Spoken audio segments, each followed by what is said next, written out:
All right. Yay, Tell Susan's me live. and you are. I am live. You are live. We're all live. What is going on, everybody? Welcome. Woo woo. It's Thursday There it night. is. Thankful Thursday. I know you guys will probably have a little delay, right? But we're good. So I don't look like a dork on here. Like, are we live? Are we?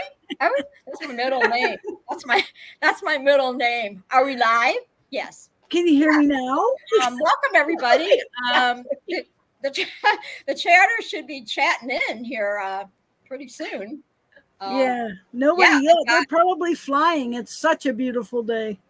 Yeah, on the way over here, I was looking at the flag and I was thinking, oh, that looks really nice right now. And then I got closer and it's a little too windy, and I'm like, okay, I don't even have to think about it.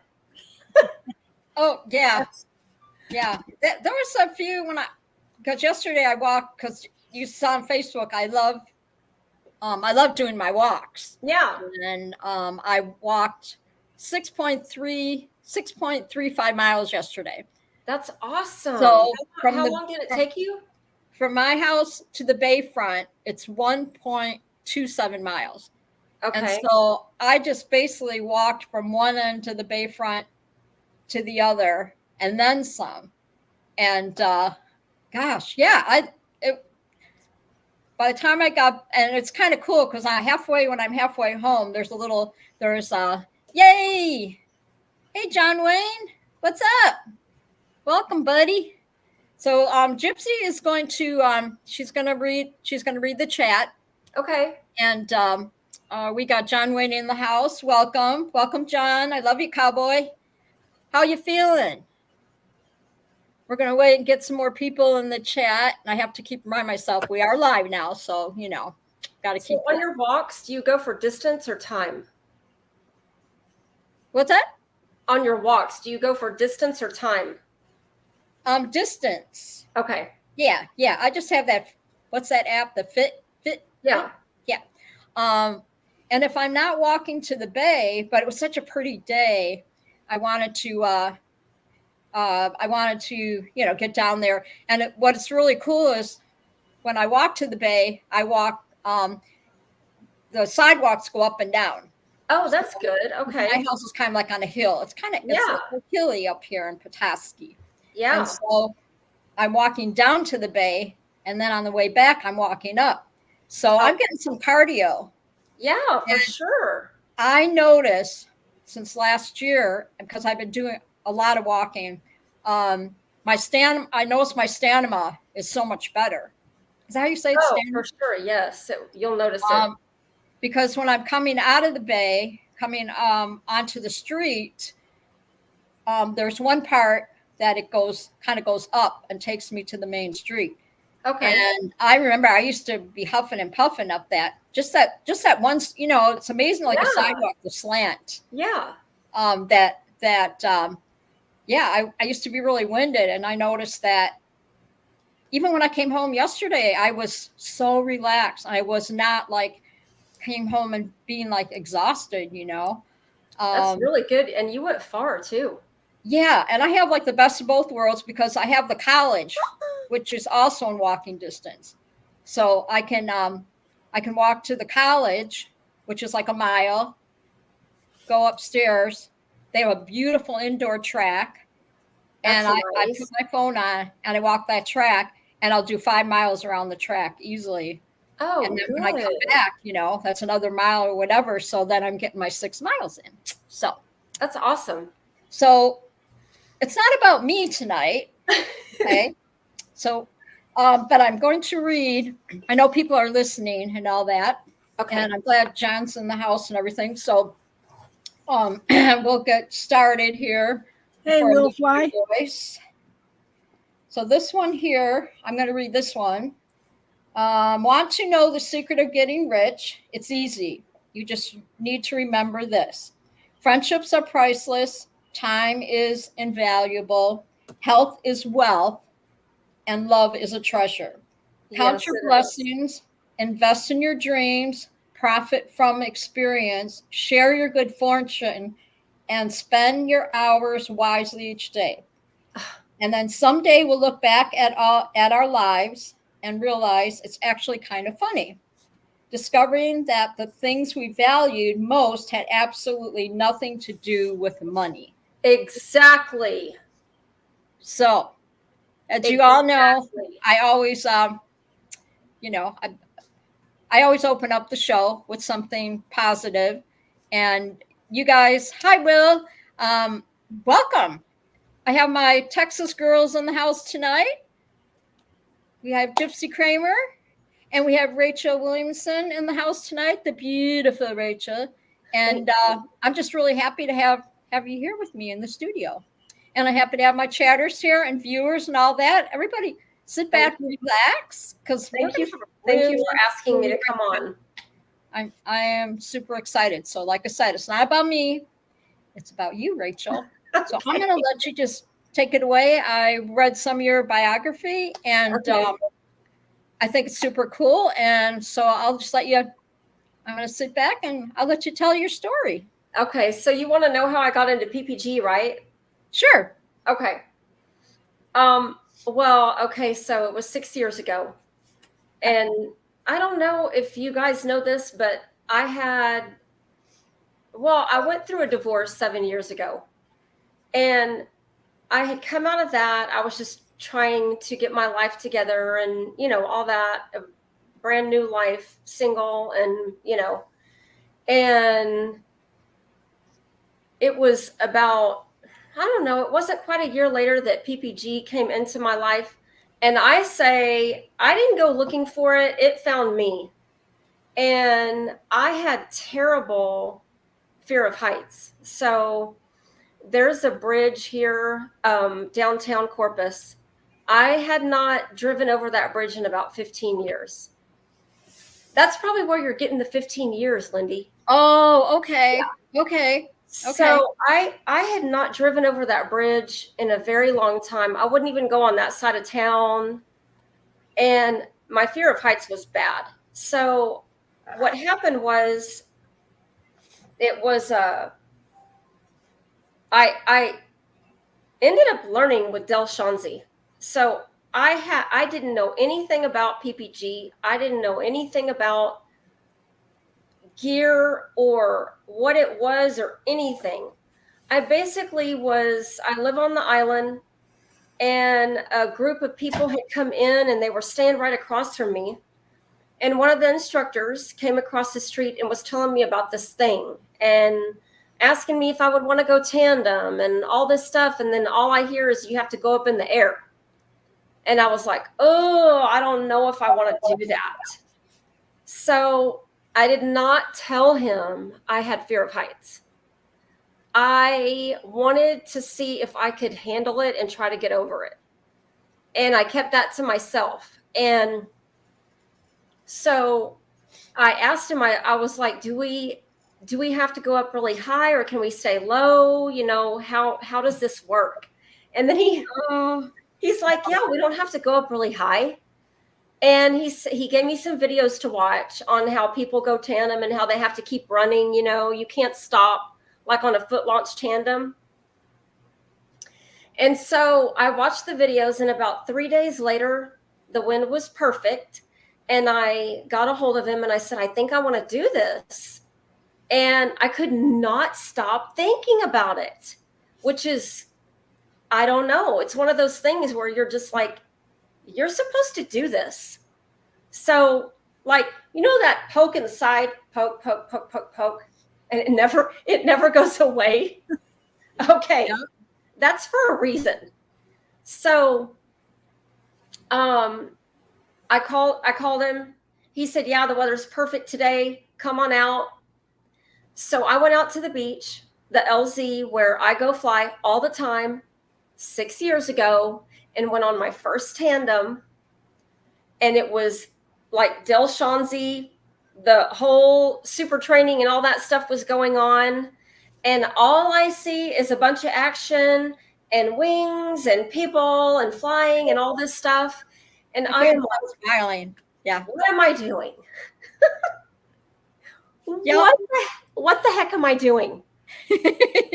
So when they were hooking me up to go tandem, one of the things I noticed So when they were putting me in the harness and they were hooking everything up, I was taking it all in like real fast, looking at what they were doing and looking at like all the different lines and straps and this and that. And I was just really fascinated.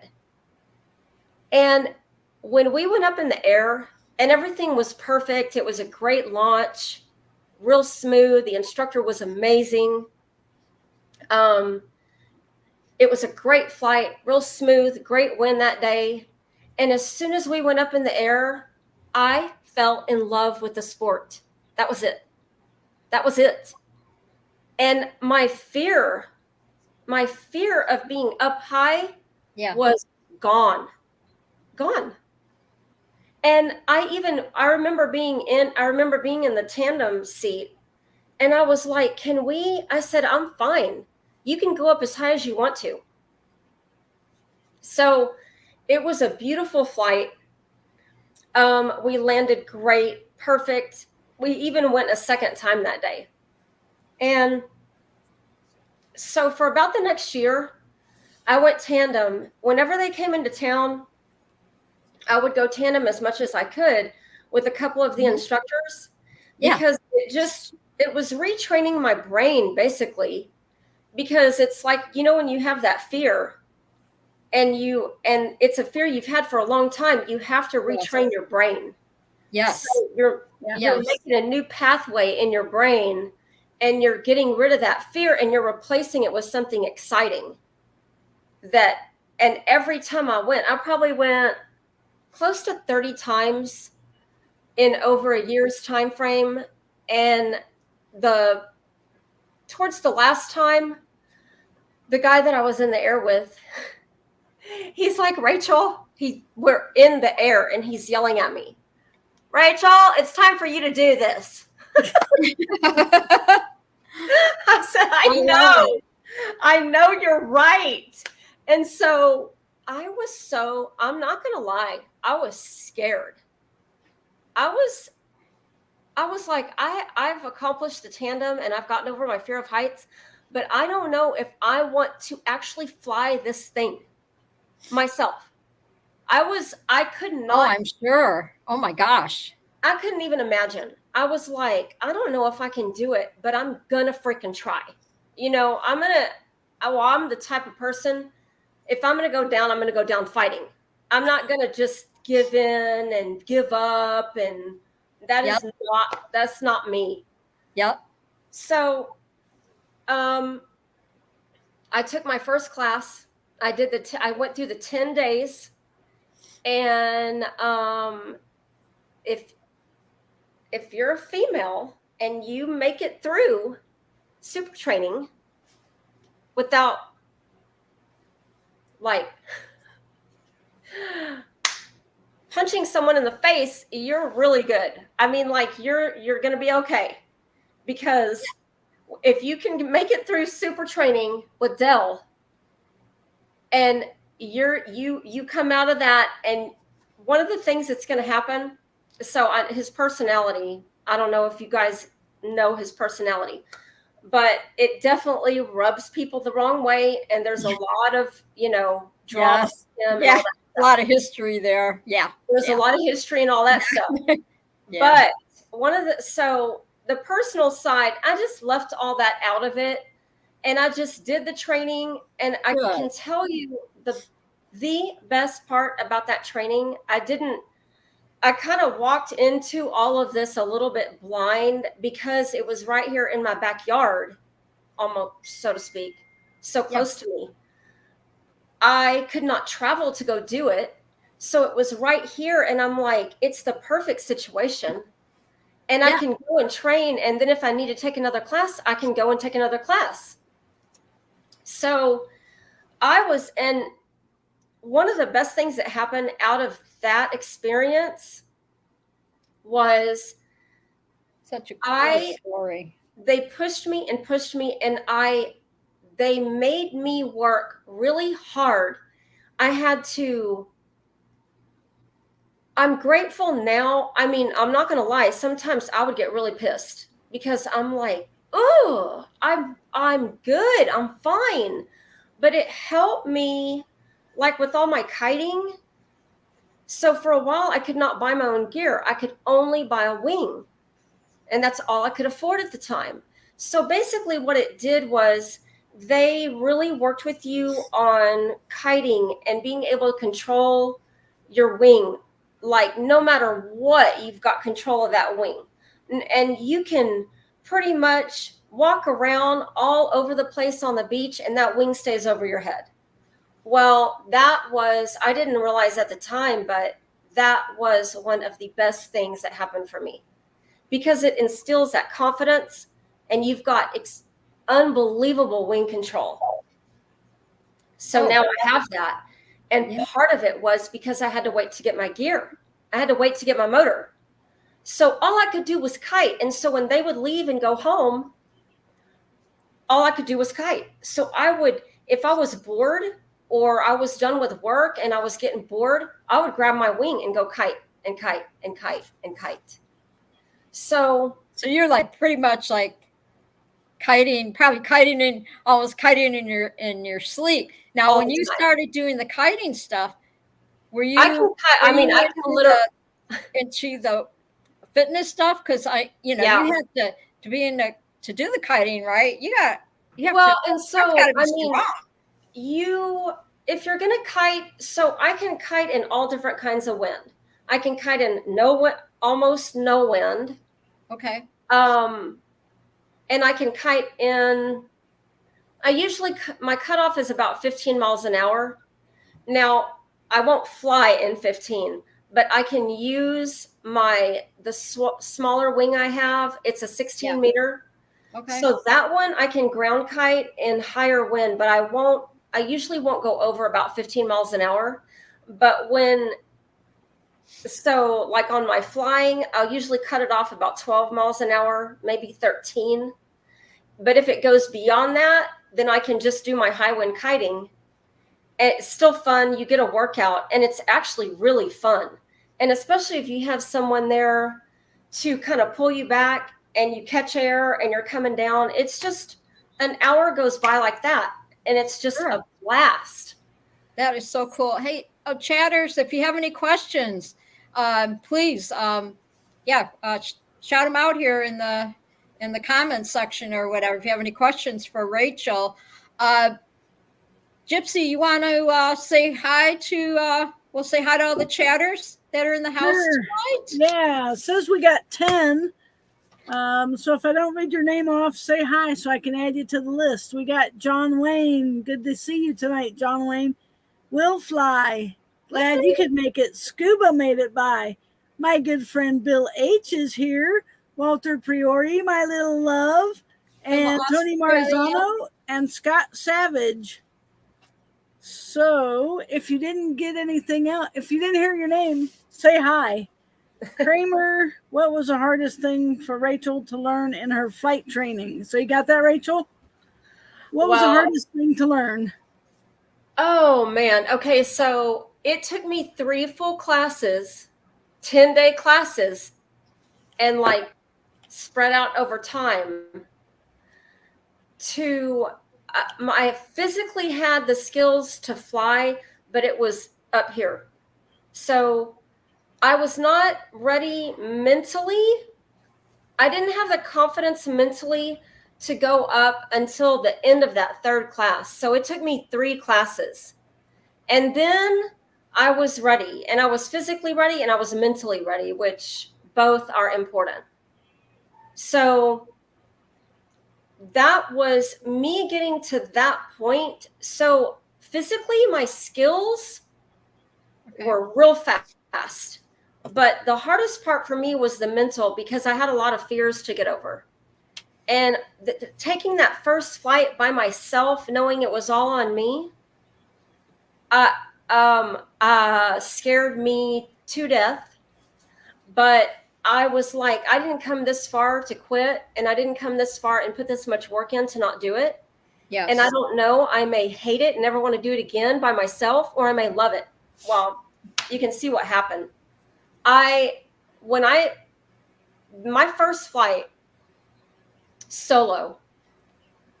I had decided I was going to freaking do it. I whatever it meant. I knew I had the skills. I knew I would be on radio. I knew I was going to be talked through it. I knew it would be okay. But it's different once you're up there and you're on your own. It's just different. It's like, it's up to you. Well, I say I went up as one person and I landed as a different one. Yeah. I have not been the same in a good way. That's such a cool story because, I can so relate to that. Mm-hmm. I mean, I didn't fly it, but I knew that if I didn't take that first tandem ride, that I regret it. Yeah. I was anticipating all that year in 2022. Jade, come on, we'll take you up. Come on, really, seriously, we want to take you up. And I remember it's not like I woke up in the morning and said, hey, I'm going to go and do this tandem. Yeah. I had to really, I was just sitting down there, and I'm watching, Eric pull up the trike, and I'm looking at everything and looking around, and gosh, and then before I knew it, I was sitting in that seat and I was up in the air, and that was it. It changed like you said, it changed my life. Yes. I was kind of going through the same thing you were going through, Rachel. Yeah. I had For sure. Force the whole thing, Mm-hmm. and so I didn't know where I was going, what I was doing. And when I came down, I was like, I was up in the air. I was literally screaming. And poor Eric, I did it. I'm screaming, and because we had a little headsets on, but yeah. I was. You saw the video when we landed. I was crying. I was laughing. I was shaking so bad. The adrenaline. And I still, as you can tell when I talk about it, I feel like, and then I had to go back and do it 2 more times because it was just absolutely. Yeah. I mean, ever. But I love your story, Rachel. The first time on my first flight, when I landed, I could not stop crying. The entire day off and on, I would start to cry because the amount of fear that I had to get over just to take that flight started a year and a half before. Wow. Oh, so wow. it was my journey has not been easy or fast. Some of the guys that I see, some of the guys that I see here that have come through the class or that are here now that live here, and they start training and they go through it and they're like, oh yeah, and they get the wing and they got this down, and they don't have the fear, and they put their motor on and they go up and they get all their skills, and it's so fast and they excel so fast. And I'm just like, that's not how it was for me at all. I've had to work on every single level and skill, fear, skill, level, takeoffs, landings, being in the air, turbulence. I mean, every little piece there is that you have to work on, and skills and all that stuff. Every single one of them I've had to work on. I don't know that anything. I don't know how you girls, I'm thinking Gypsy, doing her, during her flights by herself and all that. And, I'm sure she can relate to everything that you're saying too. Like the adrenaline. Yeah. The same, but just the satisfaction that you went up, you did it on your own. You did it, and I kind of felt that way when I went up in the air because I didn't really know what to expect, and I never imagined myself ever doing that, in my wildest dreams. Right. Yeah. And it was just a feeling that, but I knew because, following the shows and doing the show with PPG Grandpa and everything, I started thinking, I want to know what this is all about, Mm-hmm. And that's why I did it too, because I thought it only makes sense. Was I nervous? Yeah. But you know what? When I went up a second time the following year, I was like, I wasn't nervous. I was just like so stoked to get back up in the air. And the same with, when I went up in May, it was kind of like, I was like a little kid, just sitting around. Oh, all day. that's how I am every time I'm going to fly. I'm like, Yeah. I cannot think about anything else. Like, I'm like, Yep. I can't think about anything else. I have to be like, I can't wait to get out there. If I know the wind, I'm so ridiculous. Bee to honey. So, like, if I know the wind is good, I cannot think about anything else. So you do the And I trike. have to like force my, I know the wind is good. I'm like, well, you got to think about work right now, Rachel. Then you can go fly. So you do the trike and the foot launch, or just the trike? No, I just foot launch.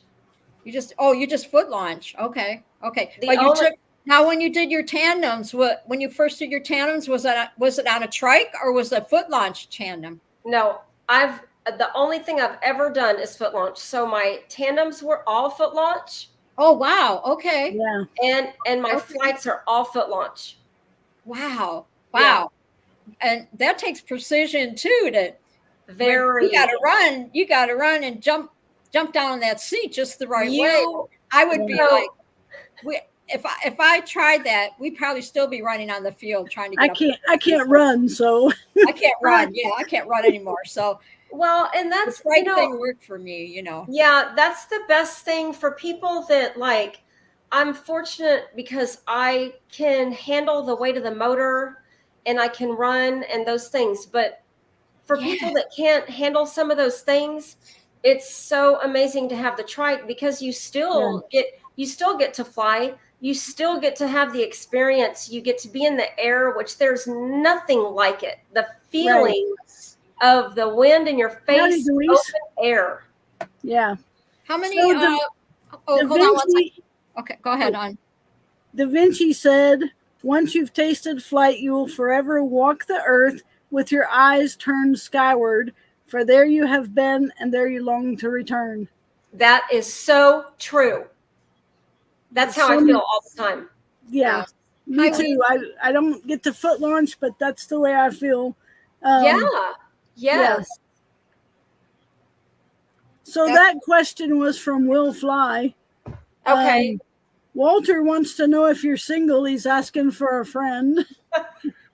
Oh Lord, he's awesome. I tell you, got to watch them, guys. Oh gosh. And Walter also said the show looks beautifuler today. So he's so happy that you're here, Rachel. Thank you. John Wayne said the hardest part of his training was trying to get Bill H to fly his gear. Trying to get what? Bill H to fly John's gear. And Bill said he did try John Wayne's McFly. Okay. Will wants to know if you're a hog rider. No, I don't ride a motorcycle. I fly a paramotor. Hey, your knees are in the wind. That's what counts. I'm like, okay, I'm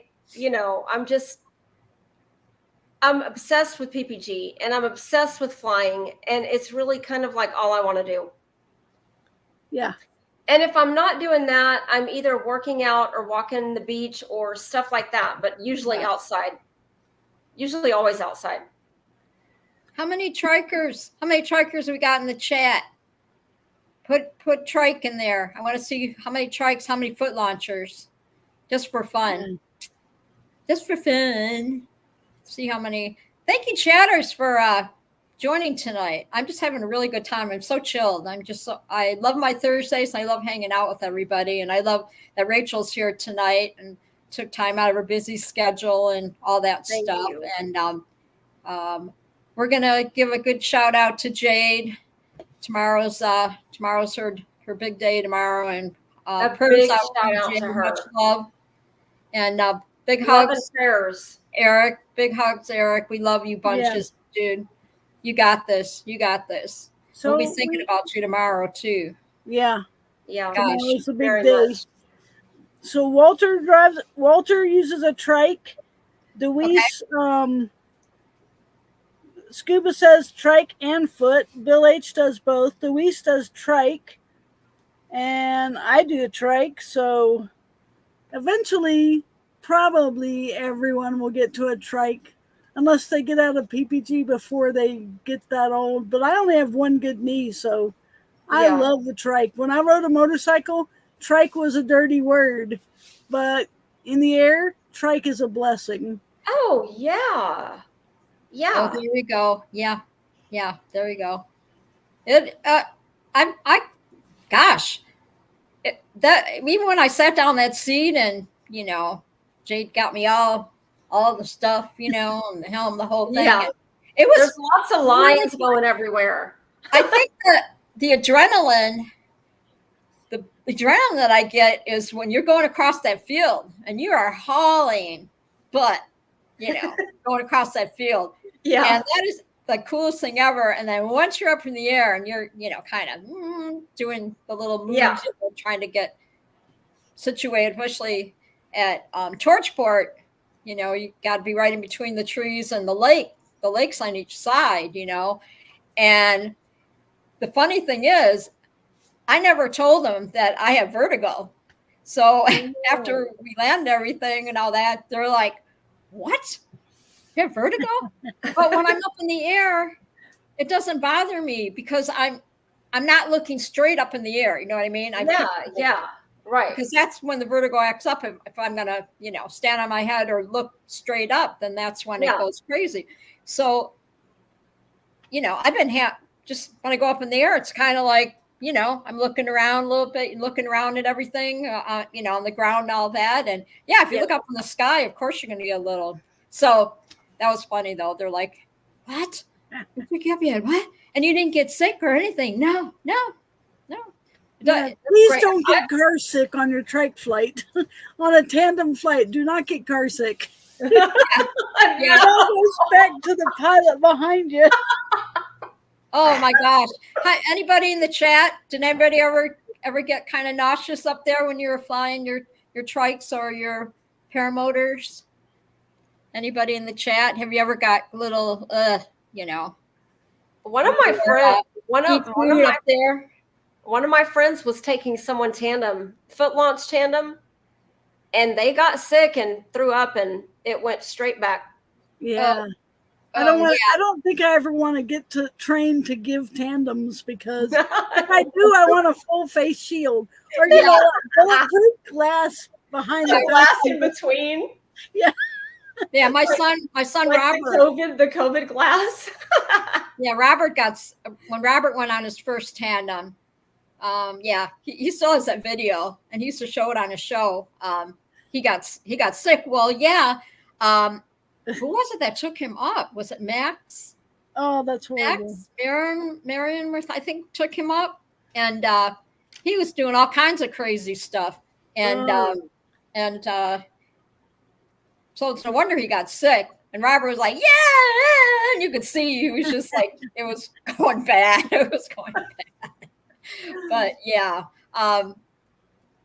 So John Wayne said he gets vertigo what? He gets vertigo if he looks straight down. Walter says, take up a spew bag. Like on the airplanes, they offer you a barf bag. You take up a barf bag. One of those little blue bags with the little hole in the bag. Exactly. Just have in your pocket. Yep. I carried those on my bus when I drove a school bus. And the kids was like, "Miss Kramer, I don't feel good." I'm like, "Get a bag." Yeah. How many people go up there when you guys are up there? How many you go up there? If you've gone up there, like took food with you? I know some people they go up in there, they do a tandem, and I think it was Kat. Sometimes in the morning she goes up. Her husband, they go up and on the tandem, and she takes her coffee with her. And I won't. When I went up there, my phone stayed down. It was like, because knowing me, I would, drop it. So yeah, I don't take food or any of that kind of stuff. I take my phone. I mean, like I'm a little bit more intense. So like when I go out there and I'm gonna fly, I have something in my head that I'm gonna practice that day that I want to get better at. Yeah. So I always have a goal. Like I have the next thing I want to get better at or accomplish or do or practice. So I'm not, I'm not, I love the flights that are leisurely and calm, and just when I go and I can just, sometimes I'll do that. I did that like a couple of weeks ago where I just went and launched in the morning and it was real smooth and beautiful. Yeah. And Yeah. I just went for a while. I didn't practice anything new. I just wanted to enjoy being up there for a while, and I'll do that. I mean, I'll do both. I'll do those kind of flights, and then I'll do the flights where I'm actually practicing something.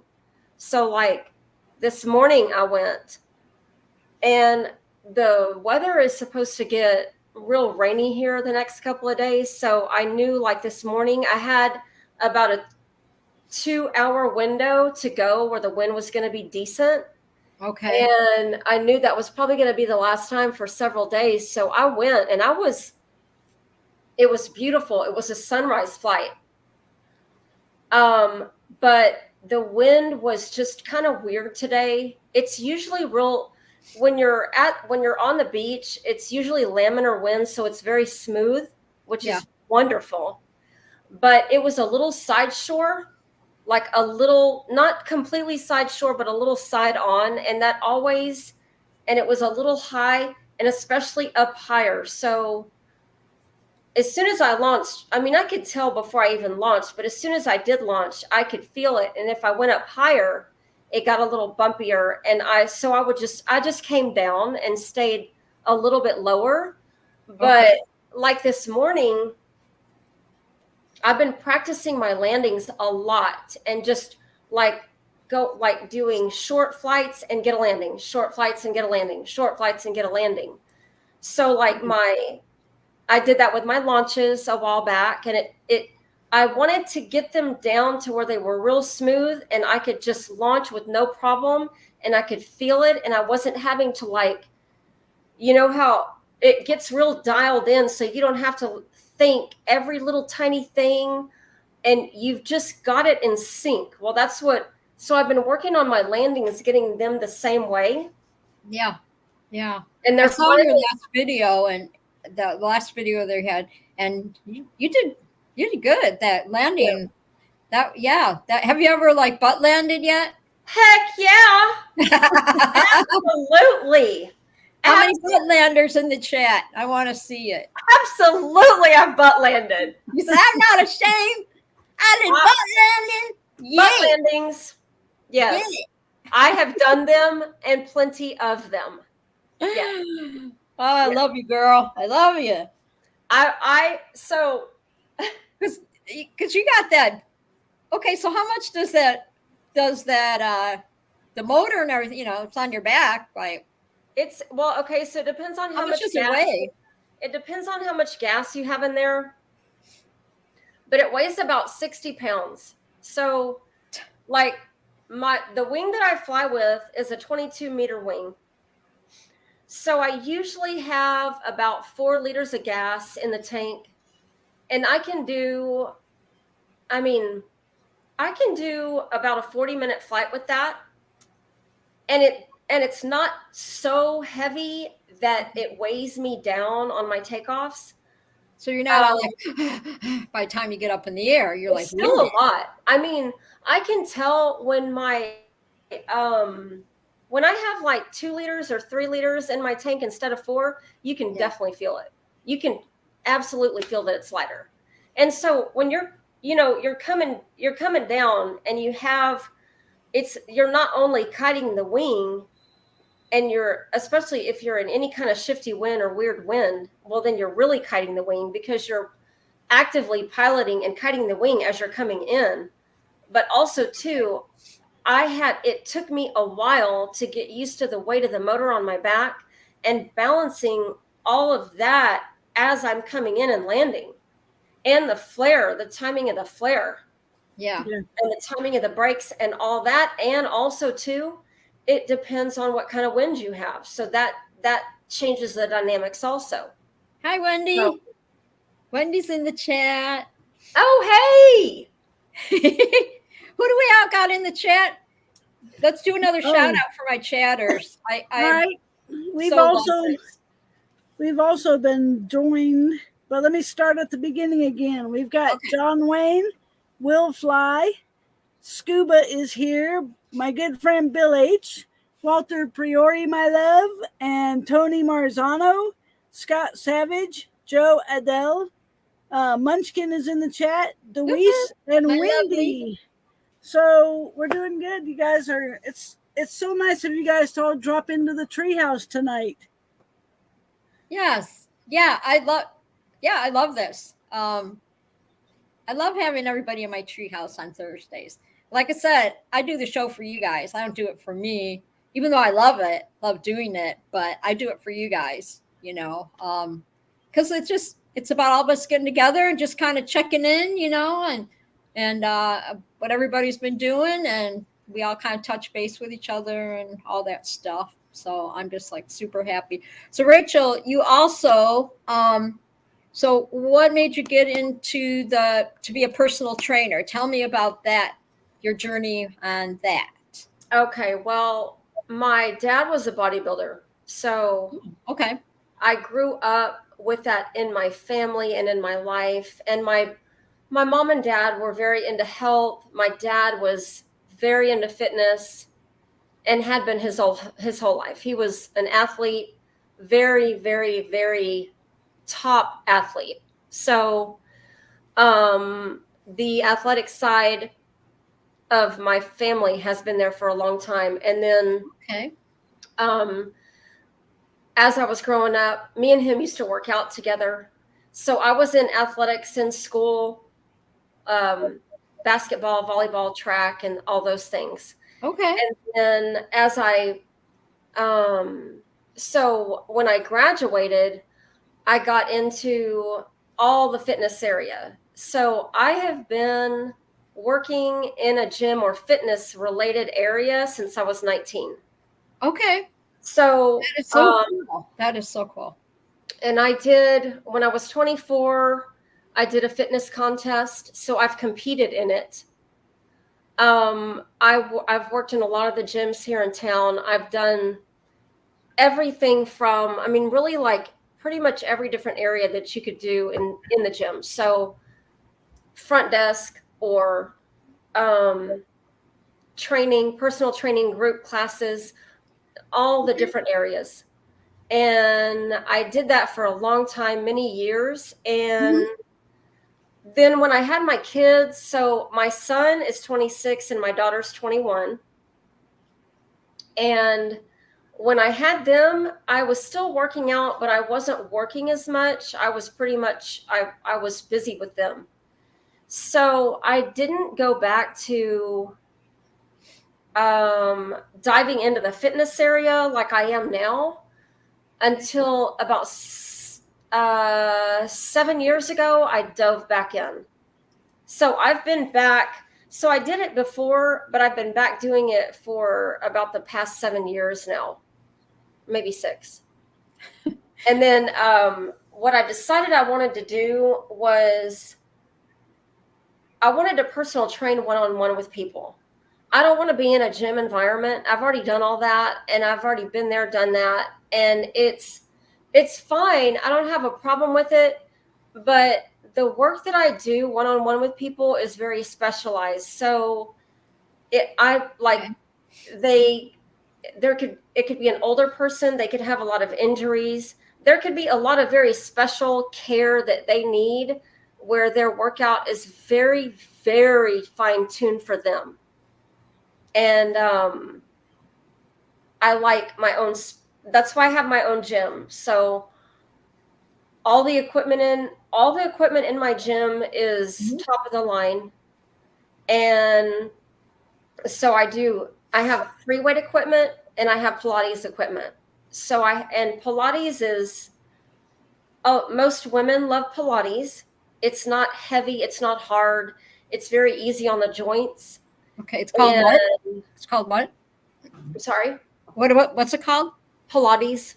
Pilates? Pilates. Yeah. Oh, so that particular equipment is different than free weights. Different, just like that's the name of the equipment. Yeah.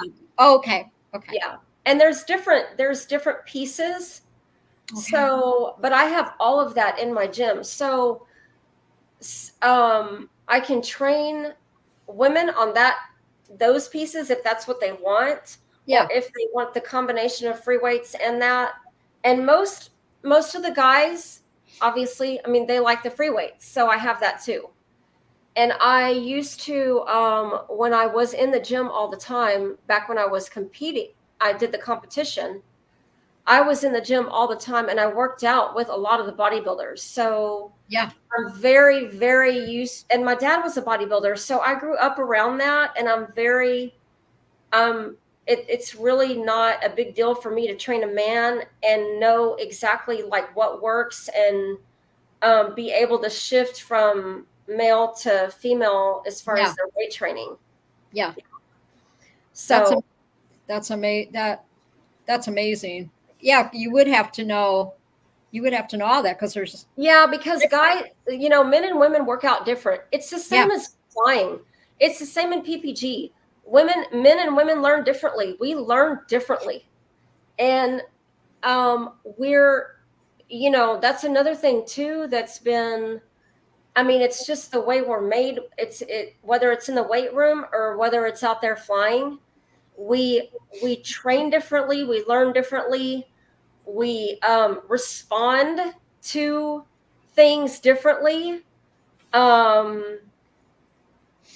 Sometimes the guys, like, they'll forget I'm a girl, and they'll start like talking to me like I'm a guy, or like, when I come down and I haven't done something right, and they're all like coming at me like they get all intense about everything. And I'm just like, oh, chill out. Like, let me have a second. I need to take a breath. And then you can tell me all the stuff I did wrong. Yeah. No kidding. Oh my gosh. But that's just, they're very, I'm competitive, but they are very competitive.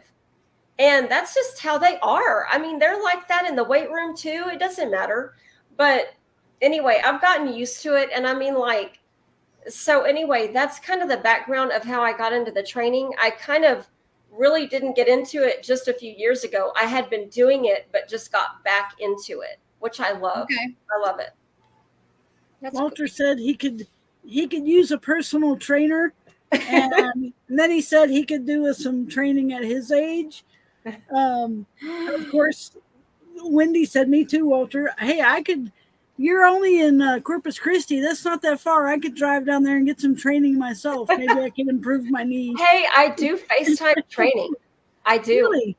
Yes. Well, there you go, Well, Walter. that's what I was saying. That's another thing too.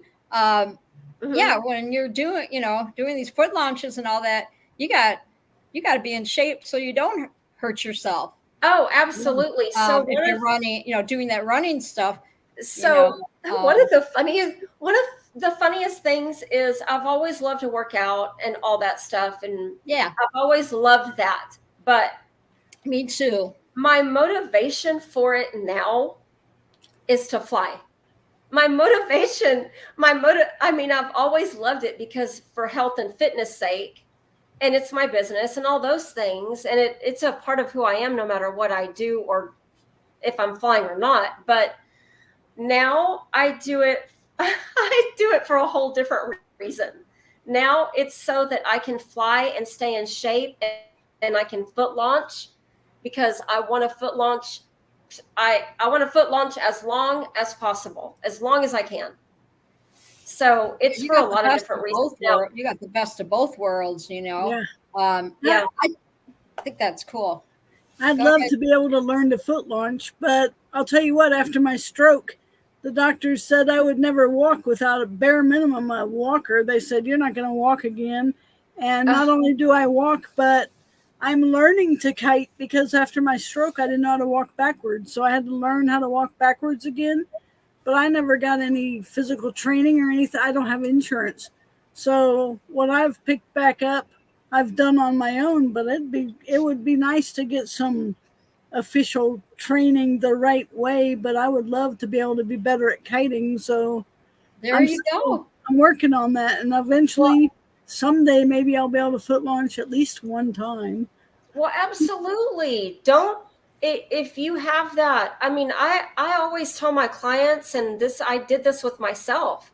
If you have a goal that you really want to get to, and you like, and it's not out of reach, but you have to do certain things to get there, just keep going for it. Like, go for it, and don't let anyone tell you can't do it. That's right. That's right. That's when right. When I first started flying, when I first started going tandem, and I was getting all into the PPG thing, and I was talking about it constantly. Like, if you're around me, you're gonna know I love it. And I had people tell me, I mean, it was all the way through all my tandem flights, and then even doing my first solo flight, I had people tell me, "What are you doing? You're so crazy. You should not be doing this. What's wrong with you?" I have heard it all.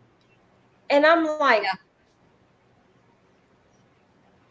Yep. I don't care, because it's like, the desire of your heart is put on your heart for a reason.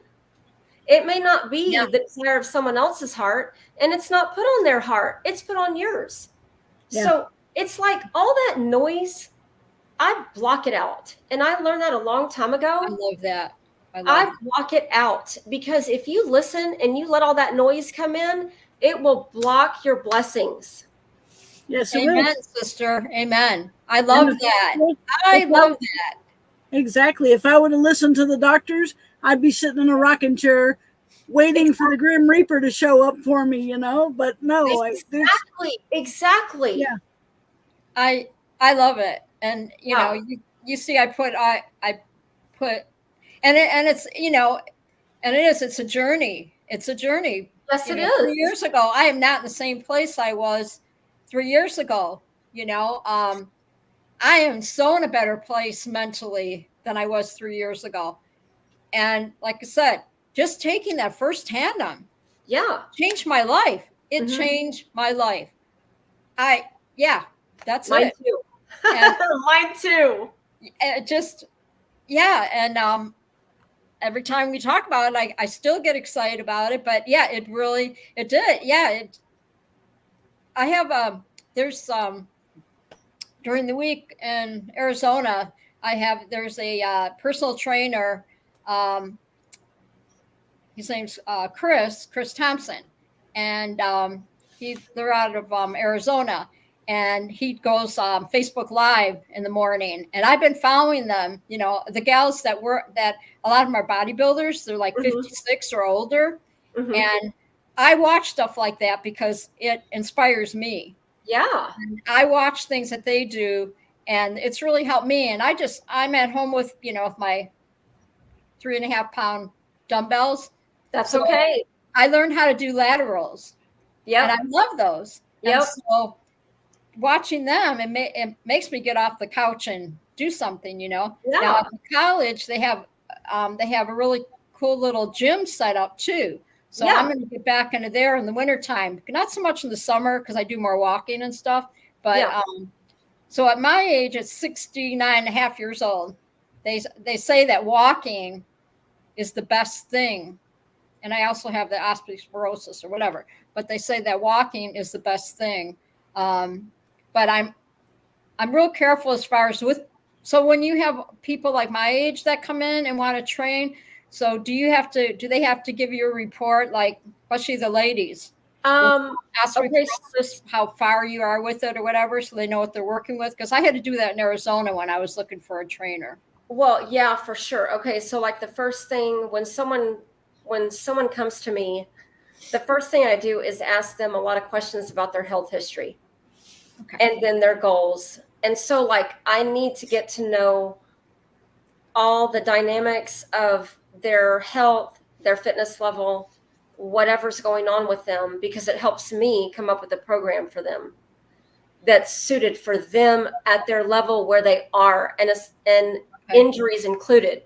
So I have a lady that's in her 70s, and she's been training with me for about 4 years.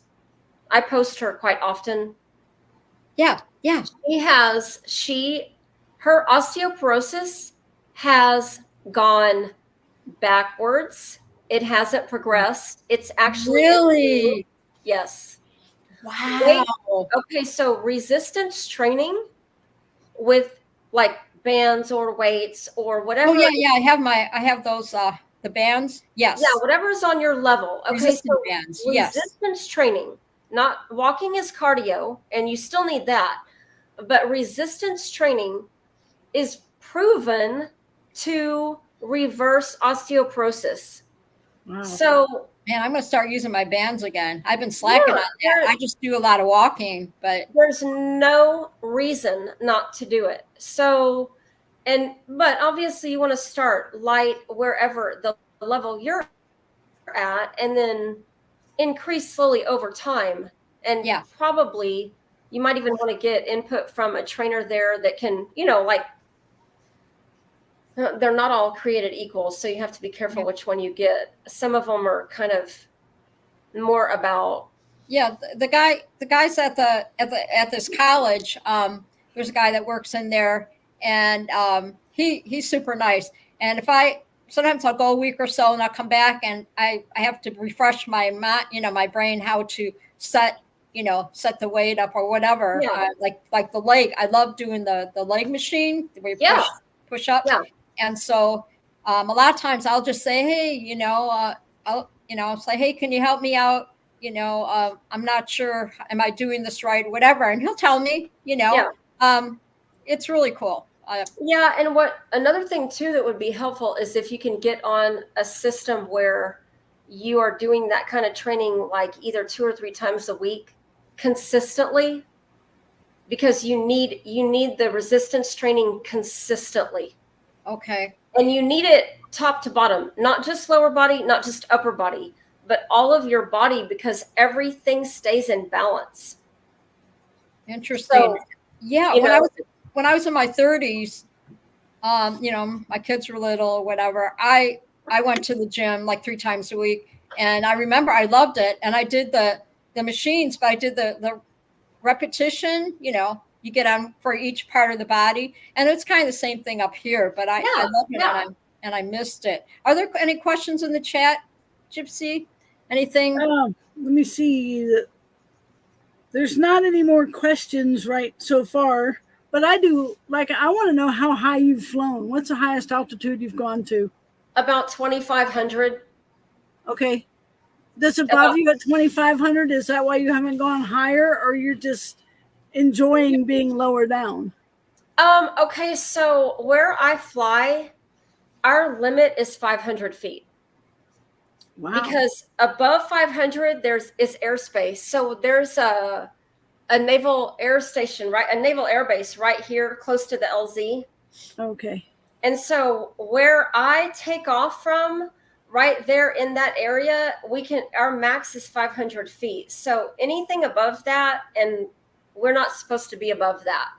Now we can go down a ways, down the beach a ways, and then we can go higher.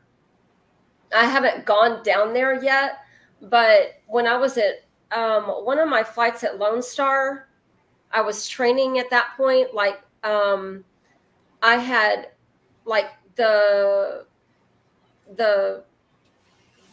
super training and all that was it was starting to fizzle out, and that business was shutting down. And so I still needed guidance with my flights.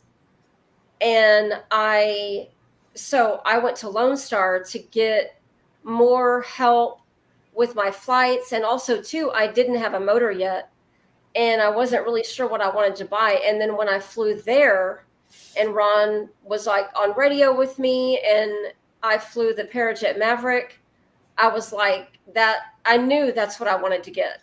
And on that flight, I was so high. I wanted to keep going, but he was like, Rachel, you're going to be a satellite in a minute. Like, yeah, you hear, yeah. So I love Lone Star. But that's the highest I've been.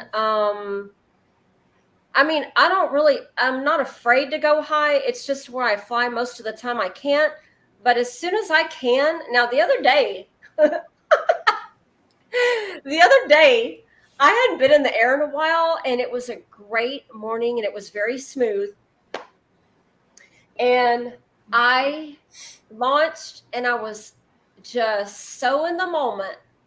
I was about, I want to say about 1,500 feet, and just kind of looked down, and I'm thinking, everything looks really, really little. Like, I'm too high. So, Oops. I would think that's that'd be easy to do. You get lost in the moment.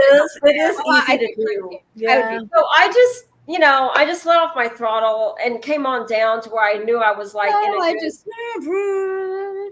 biggie.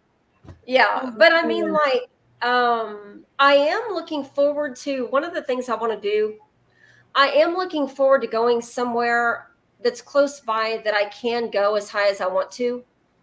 I mean, that's kind of like on my list of really like near future things that I want to, like, somewhere I can go that I can just take off and go as high as I want to, and I don't have to worry about how high I am. Come on up here to my park. I host a fly-in out of my park. You can fly as high as you want to, right? I'm next to an airport, but there's plenty of space around. You can get away from the airport. Where are you? I'm in Spicewood, Texas, and it's an LCRA park, Lower Colorado River Authority Park. Okay. It's called Greeley, Grelle. Okay. So you can come up here and fly anytime. I live here. Nice. I'm the host at the park. So you're always welcome you don't have to wait for a fly in. You're welcome to come up here and fly. Let me know. I'll even record your launches and landings. I do that for everybody who flies in and out of here. Awesome. But and I just got back from EFD. I was at 4,000 feet there, and Mother Nature was screaming at me. I was contemplating the possibility of golden showers, but I didn't want to get my seat wet. So I came back down. That's funny. But maybe. But also, let me see. There was somebody. Read Wendy some of the wants to chat. know when you're gonna. Wendy wants to know when you're gonna go to Pennsylvania to fly with her. I know. I wish I could just like put my paramotor in my car and take off, and it was like a couple of hours away. Yeah, we'll have to make a road trip and just like get all us Texas girls, and we'll go up there to Pennsylvania and Wisconsin and see Jade and Wendy and everybody. Everywhere else we could stop on the way. I'm cleaning out my RV right now, so I can start traveling. So fun. Yeah. I would love to get together with some other women and fly and be in a group with. I love it. I mean, like, I would like that so much. That would be awesome. And just remember, you're welcome here anytime. Thank you. You can call me, or you can just pop in. I live here full time. I've been here for a little over 3 years now. Okay. I've hosted 3 fly-ins and possibly one before the end of the year. But if not before the end of the year, I'll have another one in April of next year. What is that? So the city that you said you're in, is that close to San Antonio? No, I'm 97 minutes away from Ron at Lone Star. Okay. Do you know where Marble Falls is? Yes. So I'm halfway between Marble Falls and Austin on Highway 71. Okay. So, and stay on the chat after we shut down the live stream, and I'll give you my address and phone number so you can get a hold of me anytime you want. Yeah, that'd be great. It's welcome to come fly here. Okay. And let's see, who else? Walter says 3,600 feet for him. And yeah, everything looks smaller. I wanted so desperately bad to join the Mile High Club at EFD. But I came down, I was freezing at 4,000 feet, and Mother Nature was screaming at me. So I came down thinking I'll go back up again, but the air it picked up really bad. That was my last flight. It was only 53 minutes.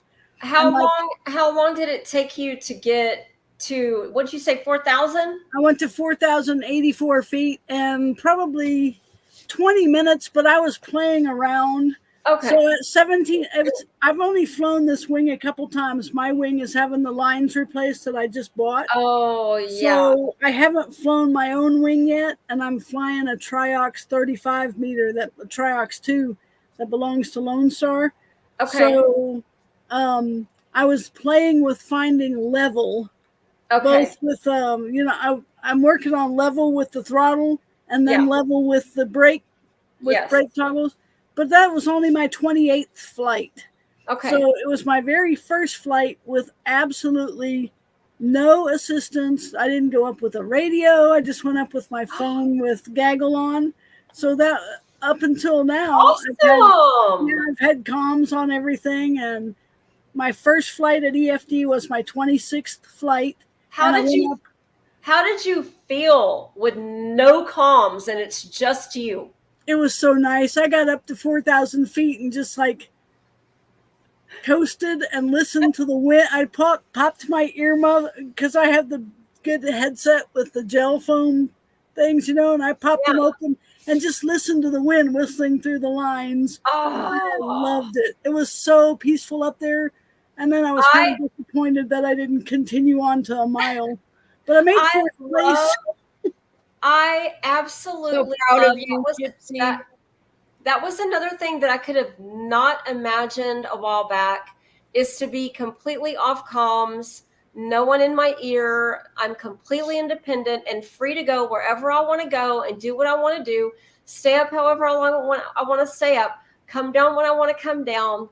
And for a while back, it scared me to think about that. Like, I was like, I'm not ready for that. But now, I wouldn't want it any other way. It is the most amazing. It is such freedom. When you're up there, gives me goosebumps. It is freedom. It really is. It's indescribable. It's a freedom. You're one with the sky, and I love being by myself. I love that I'm flying by myself, and it's just me and my wing and my motor and wherever I want to go. And I never want to come down, basically. Yeah. I mean, I wouldn't have come down if Mother Nature would not have been screaming her head off at me. Good Lord, Walter. That was only 53 minutes, and my longest flight so far is 1 hour and 27 minutes. Okay, so that's good. I definitely want to go longer. I usually take a bottle of water in the seat bag because I don't want to drink while I'm up there, because Mother Nature will cut my enjoyment short. But honestly, I'm thinking about buying some, I don't know, diapers or something, or, a hose so I can. Well, the guys are so funny because they talk about how to go to the bathroom when they're up there, and how to get out of their seat enough to go to the bathroom. And I'm like, well, just be sure and just make sure that you're not over any of us when you do that. Like, go way far away from us, please. Yes, leave the airport. They kept saying during the pilot briefings, get up in the air and go away. That's a visual. Exactly. Oh my gosh. No golden showers over the airport. No. Okay, Walter, I put my address in the chat. Everybody can have my address. It's in the chat. So,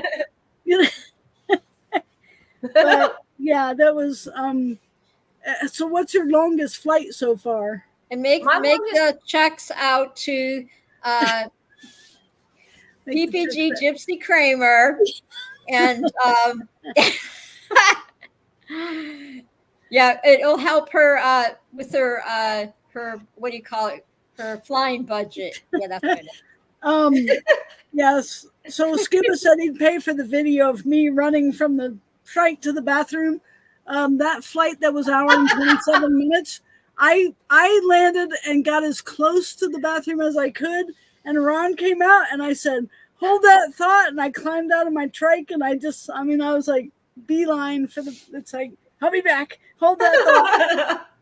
And yeah, there Oh was my no God. running involved because I still have a Dude, you bad gotta knee. go. You but gotta go. You know. yeah, so For seriously, sure. I need a porta potty on the back of my trike. No. Yeah, yeah.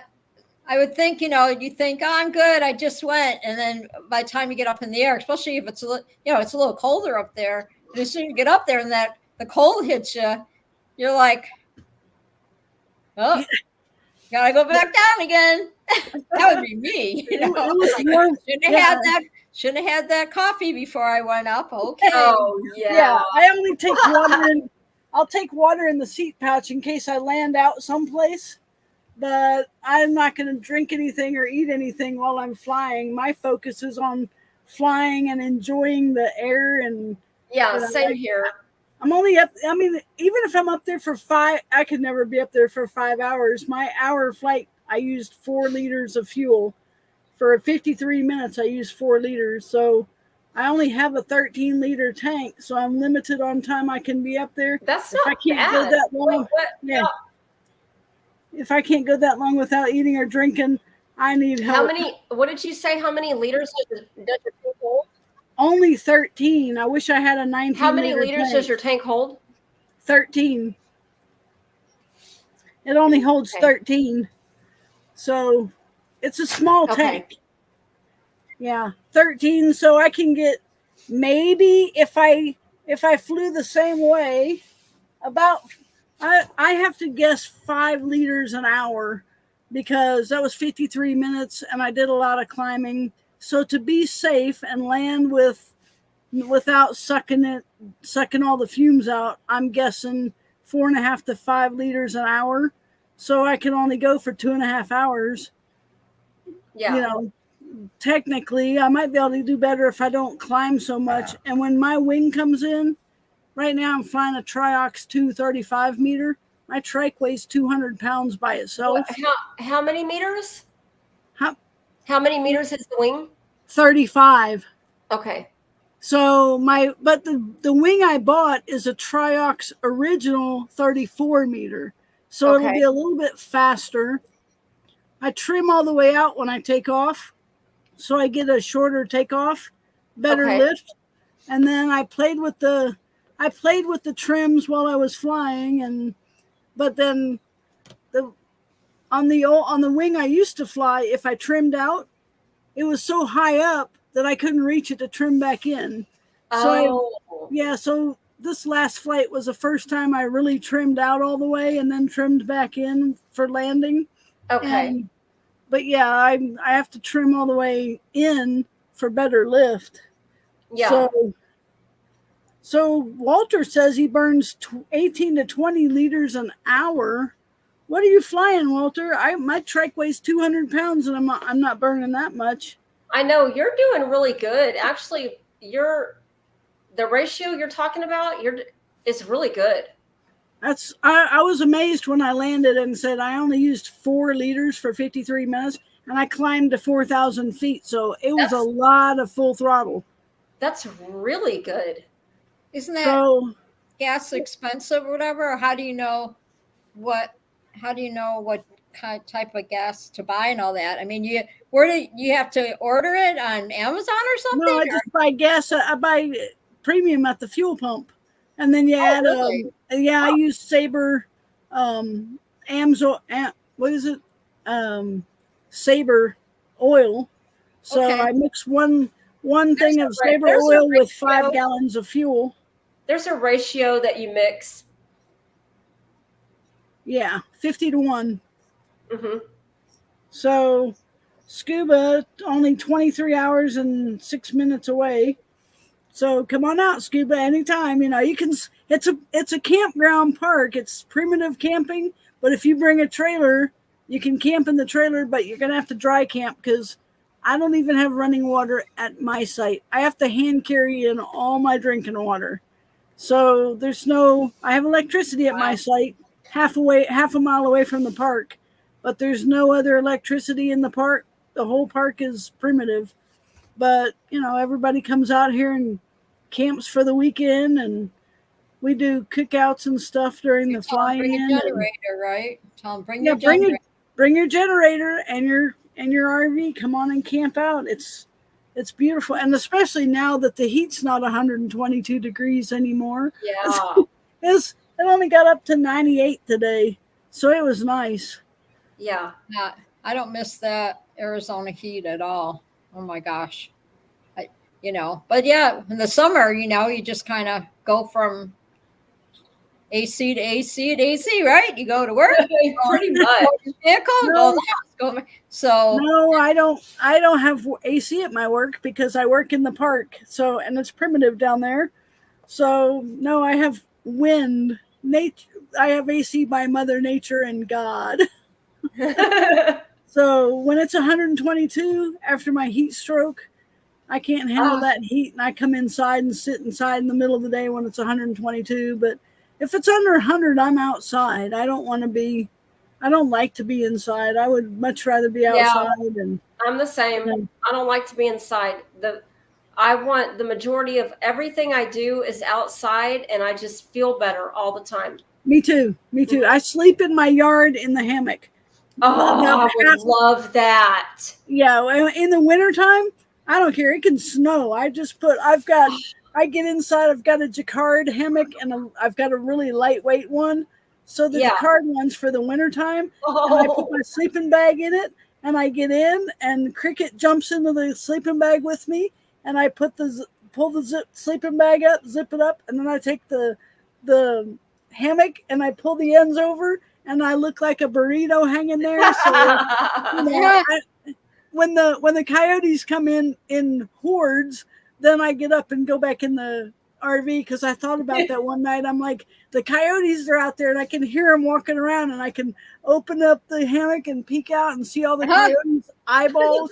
They glow at night. Yeah. And then I'm thinking, I probably look like a hanging burrito. I'm going inside.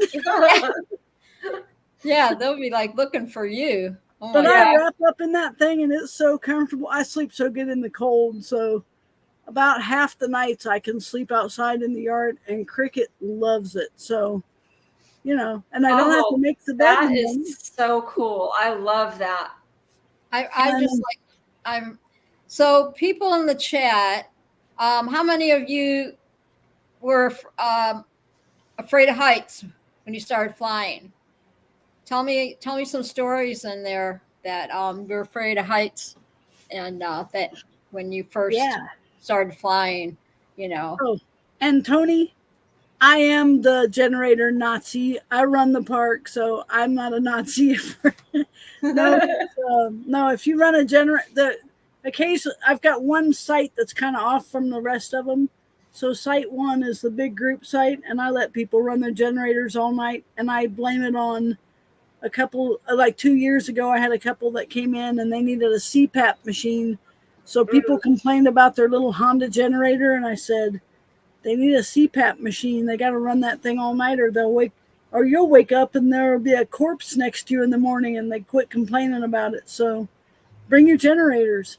Yeah, I'm the generator Nazi, and I've been fired from generator Nazi job. I don't make people shut them off. Tony said he's not afraid of heights. He was more trusting of his equipment at first. Tony, didn't Tony say that? Did you say you did skydiving, Tony? Yeah. That he jumped out of an airplane or something? Walter's not afraid of heights because he's in control. I have the same control issue. I don't ride on the back of a motorcycle. I ride my own. I don't want to be in a tandem. I want to be in control. It's a control issue. As long as I'm in control, I'm happy. Now I'm the same. I don't want to go tandem. I want to fly. I want to do it. I want it to be me. Yeah. So I've come from, talk about going from one end to the other. I'm like, I would never want to go tandem now. I want to be the pilot. Yeah. I think that's why Jade had said at one time, I said, why don't you let Eric take you up? And she said, nope, because same thing. She doesn't like to be up there, have somebody else being in control. Yeah. No, Because if I want to go left, then You I'm going to go left. If I want to go yourself. right, I'm going to go. Yeah, I don't have to ask anybody. I don't have to say, honey, is it okay if I do this tonight? No, it's more than just a control issue. It's like I want to just do what I want to do when I want to do it. And, a tandem comes to an end. They're like, okay, 15 minutes for landing. I'm like, I'm not ready to land. Mother Nature isn't screaming yet. You sound just like me. I want to do what I want to do. I want to do That's it. exactly how I feel. Yeah. And on my tandem flight that Tommy gave me at Lone Star before I signed up for class, Okay. he said, is this high enough? And I'm like, no, not yet. Is this high enough? No, not yet. Is this high enough? No, not yet. We have to land now. Oh, already? Can we go a little higher? Oh. So how long was your flight? About That 20 minutes. Okay. Yeah. It Yeah. was supposed to be 15, but nobody was waiting. And Ron was so like, whatever. Yeah. And Tommy's like, she wants to step a little longer. Ron's like, okay. So I never got high enough. They're like, please. Tony skydived for 10 years. I know. I didn't want to come down. Took the flight. I wanted to stay. Yeah, I wanted to stay. In fact, the second time, the second time when I went with Eric and Jade, I started getting braver, and all of a sudden I'm talking the lingo like all the cool people. Let's do a touch and go. And flyby. Let's do a wing bump. We're trying all this stuff, and I was just. I go flying by, we do the touch and go, and I'd be just like, woo, I'll be yelling and everything. And so fun. So fun. The year I wish I'd before have known that about was like, PPG 20 years ago. What's that? I wish I'd have known about PPG 20. I wish I'd have known about it 50 years ago. I'd have been flying 50 years ago. Oh, you know what? I wish I had known it about a long time ago. Isn't that I don't know that I would have done it back then, because I had to be in the place of life that I was in, that I was ready to like really step out and do something really different. And then all of a sudden it's like, bam. And I can't get enough of it. Yeah. Is John leaving? John's going away. John. Thanks for coming, John. Thanks for coming, John. I so appreciate you. Love you bunches, dude. I'm glad you're enjoying the stickers. So Speaking I skydived. of stickers, somebody sent me. You recognize the sticker? Can you see it? I go this way. There we go. Oh, cool. The Will Fly sticker. I never saw one before. It's a real live Will Fly sticker. That's really cool. Yes. So and John said he got his package from you and Wendy and Jade and me. So he got all his stickers and his free Dairy Queen ice cream sundae. When I looked at this envelope, right? And this is really funny. And I looked at the return label, and I told Will this, and it said Mr. William J. Graham. And I was like, what's this, a dating card or something? I don't know what a dating card. This, I open it up, and it's a Will Fly sticker. Well, I always thought Will Fly, that was his name. Will Fly. His last name is Fly, just like Butch Fly. Yeah. Oh Lord, they were going a different avenue there. But so Fly brothers. Oh, you're welcome, Wendy. Cool. And Rachel, I'm going to send you a sticker for being on the show. Yeah. So, you can DM me your address later. Yeah. You don't have to put it in the chat. But okay, so girls, we don't want to make this too easy. So I want to give away the sticker, this Will Fly genuine, super duper from the super duper will fly sticker away tonight. So you have to think of how we can get him to win this. Should we ask like a question, like something that maybe Rachel talked about? Yeah, trivia question about something I said. Yes, do that. Yeah, instead of just doing the number thing or whatever, because that was too easy. See if they were listening. Because it's a Will Fly sticker, then Will Fly can't win the Will Fly sticker. But Walter says he doesn't have one of my. Yeah. Linda, I don't have one of yours, girlfriend. Yep, you got to send Walter one. Okay, yeah, I should. It's only fair since a couple years ago he sent me a koala bear. I got a authentic koala bear from Australia. He did. He sent me one. I still have it. It's super cute. But we have this lovely sticker. So Rachel, you can think what question. I'll let you think of what question. What should we? We're gonna pick at your brains, everybody. Okay, so you got to listen, and whoever gets the right answer, then you can DM me your address, and I'll send you the Will Fly sticker. I know it could be. How many PPG classes did I take before I took my first solo flight? Okay. All right. Did you guys hear that? Tell me if you can repeat that question. Okay, listen up now. Rachel, this is Rachel's asking you guys a question, and the one whoever guesses it gets this. I'll send you the sticker. How many PPG classes did I take before I was able to go on my first solo flight? Will Fly said 42, and then he said 3. 42. Bill said 10. The lake said 10. Walter said 45. 45 classes? You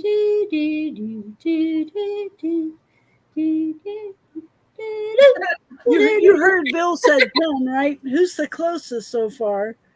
Bill said 10, but Tony said 1 to 10. And Wendy said you worked with 2 trainers. Okay. No answer yet. Got it yet. But good question. Like the full 10-day class, how many of those did I have to take before I went on my first solo? Walter said 7. Tell me what I'm supposed to answer. Will said 3. No, we don't have the right answer yet, guys. Keep guessing. Keep guessing. Make sure you're hitting that like button. We do have the right answer in there. Oh, we do? Wait, yeah. What's the right? Who got the right answer first? Who said 3? Will Fly. Yeah, Will Fly first. can't win it. Will Fly said it all 3 times. 3 has been said 3 times, and Will Fly said them all. I had to take 3 10-day classes before I was able to go up by myself. So Scuba was the closest, right? So 30 days. Who was the closest? Pretty much, yeah. 30 complete days. Wendy said 2, and Scuba said 4, and so 30 days. Let's see. Will Fly. Walter said 45 days. Let's see. That's the closest. 42. Will got it, but you can't send Will his own sticker. He will come on the show and slap me. Oh my God. You know what? I just realized this. I'm going to show y'all one of my stickers. Oh, do you got some stickers? I'm going to put these on my motor. I just got these. Well, I got them a little bit ago, but I happen to have them with me right now. Can we ask another question? Yeah, ask another question. Ask an easier one. Okay. Let's see. This is so fun. See if they were listening. What was your highest altitude? Oh, good one. That's not a hard one. What was your highest altitude? What's answered that what's one. been my highest altitude so far? In a paramotor. Yeah, on the paramotor. And Tony wants to know whose bike is behind you. That's my brother-in-law's bike. Bill said 1,500. Wendy said 50. Oh, Walter got it. He said 2,500. You're going to have to send it to Walter, Linda. Uh-oh. And while you're at it, send him one of yours. Walter, put your address in the chat.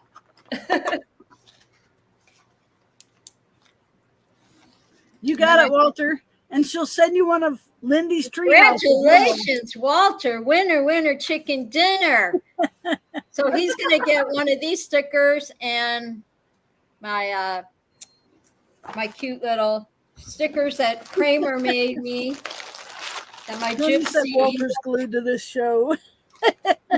Oh, yeah. Good. We're Rachel's glad we found a getting show you one. can glue to. Rachel should come on every week. Everybody's really loving this show. I know. Okay, so here I'm going to show you my stickers. This is the one that you're getting, Rachel. Okay, cool. Isn't it cute? Absolutely. I have to say kudos to JD because JD with this whole thing would not have happened without her. She's the one that designed all that. Because I got on that website. What's it called? Kavana? What's it called? Where you get on there and you can make your own thumbnails and all that, design them. Put And it I would for a week I tried to do that, and to no avail. So I got with Jade, and we got this designed and all that. So Linda, there's Walter's address. okay, can we put it in the private chat and then this way Yeah, let me see if I can copy it in there. if you can copy it or whatever, and then I can write it down. Balaclava. Why aren't you eating your dinner? Why aren't you eating your dinner? I haven't made it yet. Because it's 9:30, and at 9:30 she does this every show, right? Right, Gypsy? Yeah. Molly comes over and reminds me. That's why Molly's on my Molly is on my sticker because she's my little mascot of the show, see. Because she always makes her appearance and all that. Okay, Tony, tomorrow, Friday, Flying Flamingo Jade is having surgery to say goodbye to her foot. She's having her foot removed tomorrow. So make sure you're praying for her tomorrow. Yes. Lots of prayers for Jade. Yes. And I have to say my heart goes out to all the people that were affected by this terrible, terrible tragedy of the floods. And God bless him, Mark Honeycutt. He's been helping out a lot over there, and he pretty much his trailer, because Robert he called Robert on Monday morning, or Robert was checking on him, and he talked to my son Robert, and Mark actually he lost his trailer, and inside the trailer was all his paramotors. Oh. And yeah, he pretty much lost everything on that. They still have their house, but he's got to do some work on it because they are up in the mountains there. But thank God, that he's still alive to talk about it. But he's on Facebook, and he's been showing videos and the devastation down there in the Carolinas, and you're talking Tennessee, right? And the Carolina and Georgia, Florida, all these people. Like I said, my heart goes out to all of them, and we'll just maybe have a moment of silence for a minute just to pray for for everybody. And it's unbelievable what's going on right now. But anyway, I just wanted to put that out there, and yes, Jade, I love you bunches, and you and Eric have my prayers and all that. You know, you got so much going on, and I know God's got you, and it's going to be okay. It's going to be okay. So, you know, I just wanted to say that, and I just so we were talking last week that we're going to get maybe Mr. Vegas, Tony Marzano. I call him Mr. Vegas, and to get him on to be a guest on the show next week. Excuse me. I shouldn't have had that.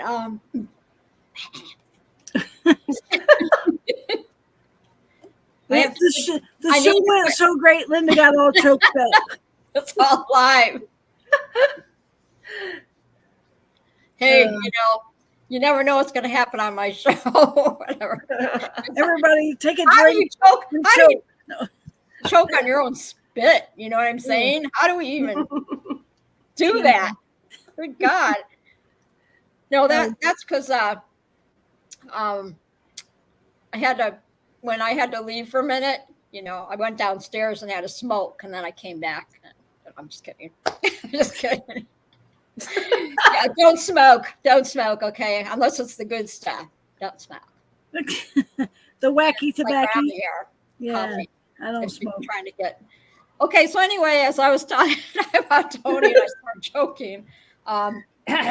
Yeah, so because Tony does, he's got a really cool occupation, and but he is working. He's doing some work in town. He said, I'm going to try, but like I said, he's working at the on the helping getting the Formula One race ready. Oh, that's cool. So, yeah, Walter, are you smoking again that week? The wacky week.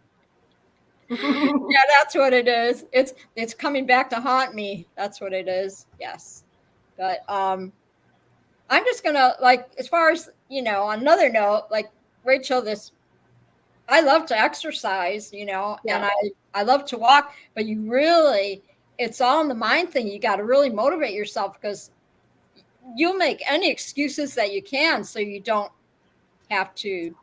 Absolutely, right? Yes. And I'll look outside and I'm like, no, I don't know. It's kind of windy today, you know. Yeah. And the only way I really know what's, you know, what if it's cold or whatever is I take the garbage out, right?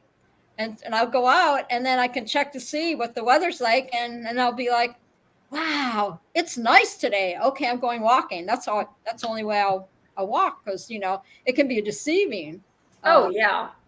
I've done that before, where I'm like, it was like March, right? Yeah. And I was like, March in Michigan, sometimes there's still snow on the ground. Well, you know, didn't seem too bad. I'm like, oh, it's not that cold. I'm just going to go, you know, I'm going to go walking. Well, so I'm getting halfway to the lake, that lakefront comes up, right? And it was cold. And I'm like, what the heck was I thinking? But you know what? Me being me, it was like, I was already halfway there. And I'm like, I'm not turning around. I'm just going to keep going, because it was windy. And I wanted to get to the Lake Michigan. I wanted to see those white caps, because I think they're just beautiful. And I think the lake's beautiful anyway. But by the time I got down there, you know, I didn't have the right gloves on. I had those finger gloves, you know, where your fingers are out. And so, oh, yeah. But I still had a hat on stuff. But by the time I did a quick walk along the pier, did some pictures, and by the time I got home, you know, I was frozen. But I had fun. I was frozen, but, you know, I love walking down in the bay. It's very, what do you call it? It's very calming. I don't care how many times I walk down to the lake.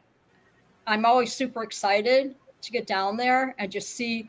I look at it, you know, that's God's creation out there, you know. Yeah, it's therapeutic. Look at it like it's just a lake, right?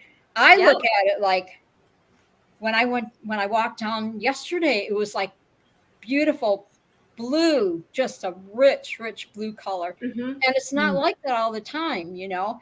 And so every time I do go down, it's like, it speaks to me. That's just me, you know? And I walk like halfway around the bay. And then there's this little place where they have a bridge. It's a little tiny bridge. And it's a little area that I don't think people walk down on that bridge very much. Maybe they're afraid or whatever. But I remember the first time when I walked down to the bayfront, and and you're talking about being, you know, coming out of your comfort zone, right? And I saw the bridge, and you have to go down a bunch of steps. And I'm like, I don't know, you know, I don't know if I'm going to do this or not. And one day I decided I'm going to just, you know, start going down there. And I'm glad I did. I had to get over that. It's just weird, that weird fear of going down those steps. Yeah. And, howdy, Jade. Jade popped in. So that's like my little secret spot. So one side it's a really swampy area, and the other side is a beautiful little lake. And I think it's beautiful. Other people will just look at the swamp and go, you know, oh, ew, you know. But I just get down there and take pictures. But that's my, you know, my thing. So yeah, but getting over the fear of things. I remember when I was living with Mom and Dad, when I first moved to 2021, I started doing my walks at a beautiful park behind the house, right? Well, one day I had on my cowboy boots, my fat baby boots, which I used to wear for work, right? I don't know what I was thinking, because those aren't walking boots. They would be more like for hiking. Well, anyway, I was going around a little curve, and my foot hit something because somebody went jogging right around me, and it scared me. I kind of got startled, and my foot caught the little bump in there. I tell you what, Rachel, I went flying on my face. Oh, yeah. I had to literally walk out of that park, because how was I going to get out of there? Yeah. And I remember getting to the main street, and my street was like right there, you know, calling my mom, have her come pick me up in the van because I was scraped up and everything, you know.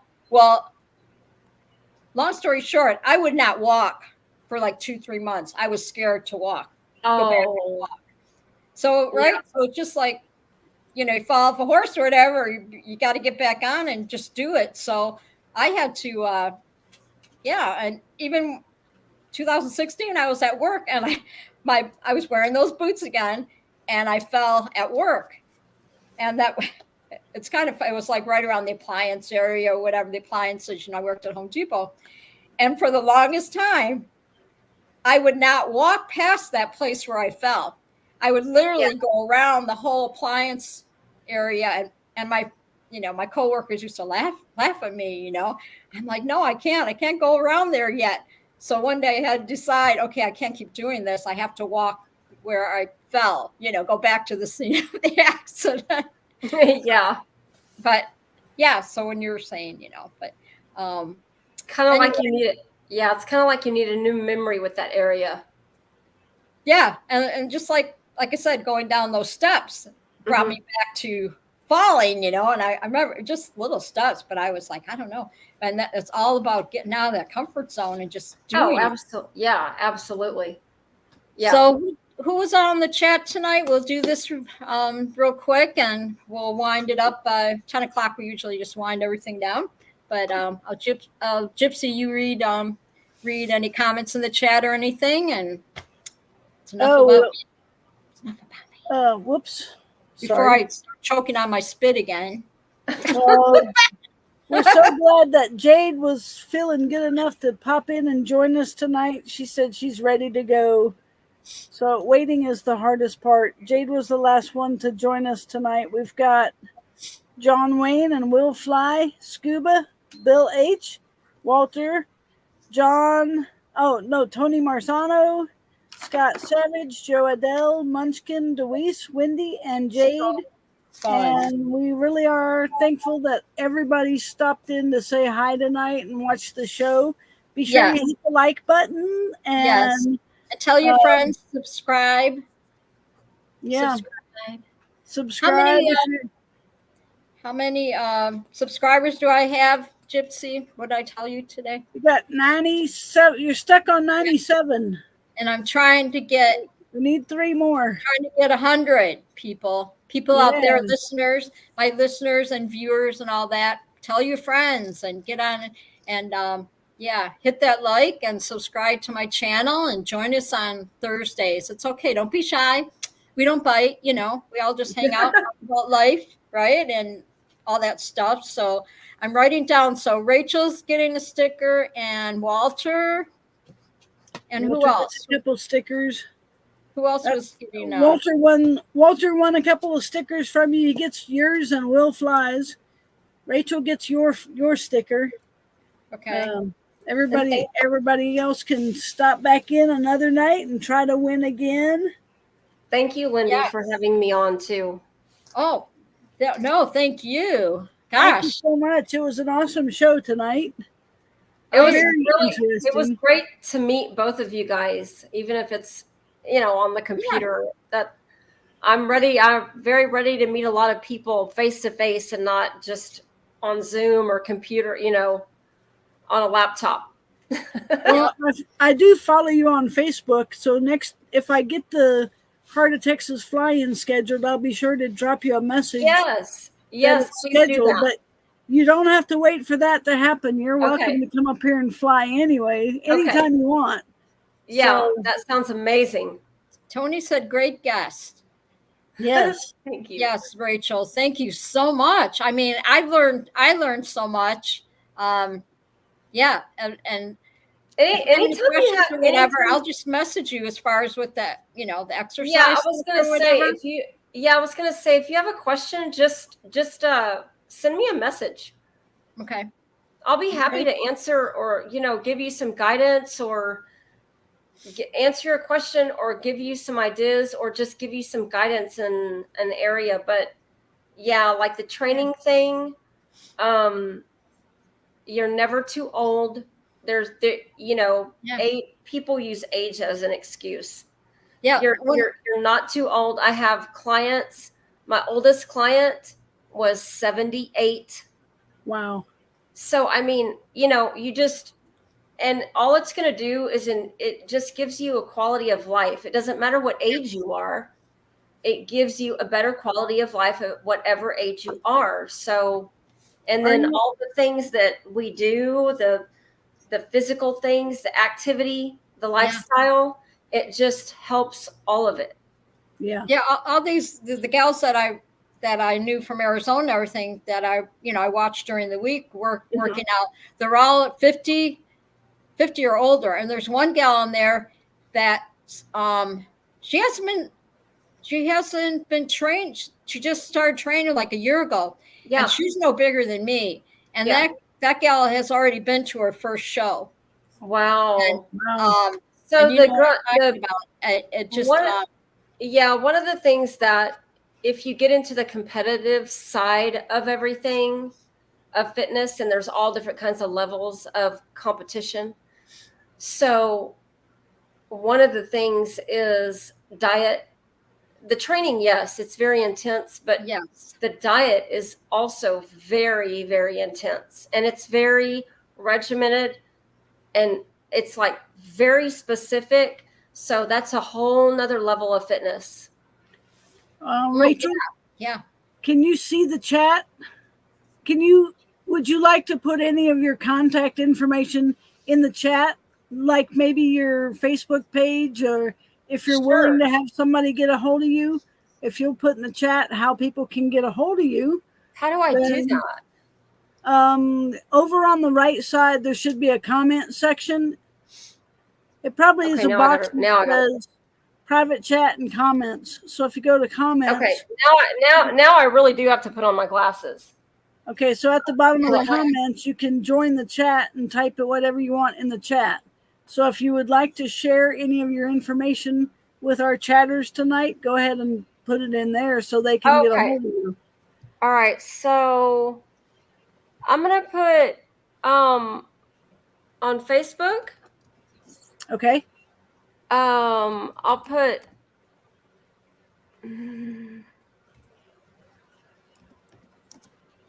on Facebook, I'm under the name that you see on the screen.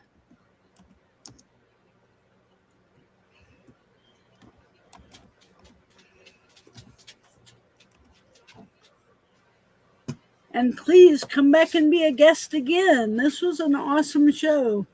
I really appreciate you guys having me on, and I loved it too. It was great having you It on was here. great to meet you guys. I love this because, I haven't met a lot. Well, I went to EFD and met a bunch of people, but I haven't met everybody yet. I love meeting people that are, in the PPG community.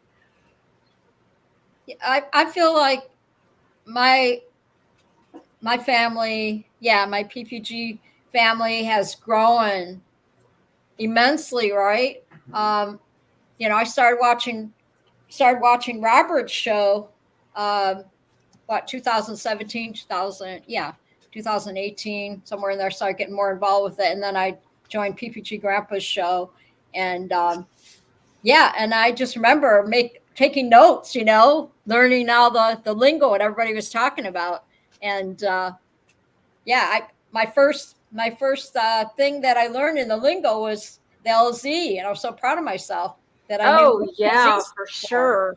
And now it's like, look at me, and I hear him talking about different stuff, and I'm just like, oh yeah, I know what that is, or I remember one of Robert's shows, and he said something about the LZ, and you said, "Wait, what's LZ?" That's the last half. I remember doing that too.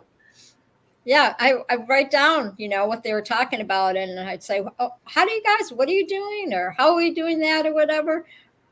Where's Lumberton, Texas? Where's what in Texas? Lumberton, Texas. Oh. I have one of my gals moved that worked out where I watch everybody work out on Monday mornings or whatever on the Facebook Live. Her and her husband just moved there, and she's I think they're both personal trainers now. So, I think Walter Robert started his show 2017, I believe, and that's when he first started flying too. I can go back on YouTube and find his first show. It's pretty hilarious.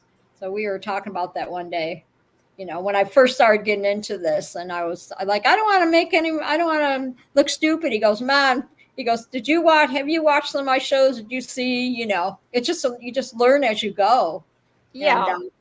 And that's what I've been doing, fly by the seat of my pants, as the saying goes. And it's working out. My daughter-in-law said one day in June, she goes, well, now that Robert's not having a show, why don't you do one? And I'm like, me do a show. And there you go. There's the other thing, right, about getting out of that comfort zone thing. And I didn't know anything about it, even though, I helped PPG Grandpa. I helped, Sean do a show or whatever, being the PR, which helped me out a lot as far as learning the skills, right? To go live and all that stuff. So, did you find it okay, Rachel?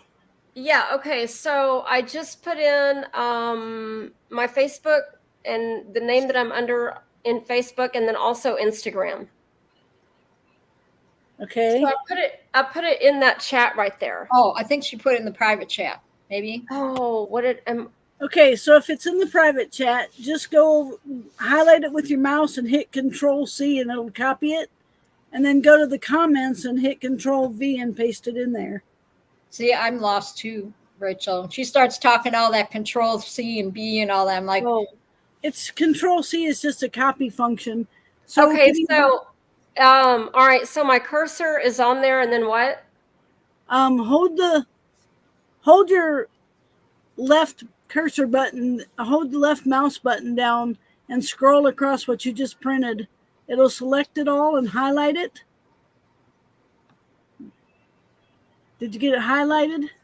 Oh, wait, let me see if maybe I can do it for you. Hang on. Okay. I got it. Okay. I'll paste it in there. She's so good. I'd be lost without her. Let me tell you, Rachel, because some of this stuff, she'll be like, no, just do this, do that, and I'm like, well, I gotta do where? A lot of this stuff I do on my phone because I'm always on the go. So I'll do a lot of the social media stuff. Well, actually all of it I just do on my phone. And so when it comes to This, I'm like, okay. Yeah. I'm the same way.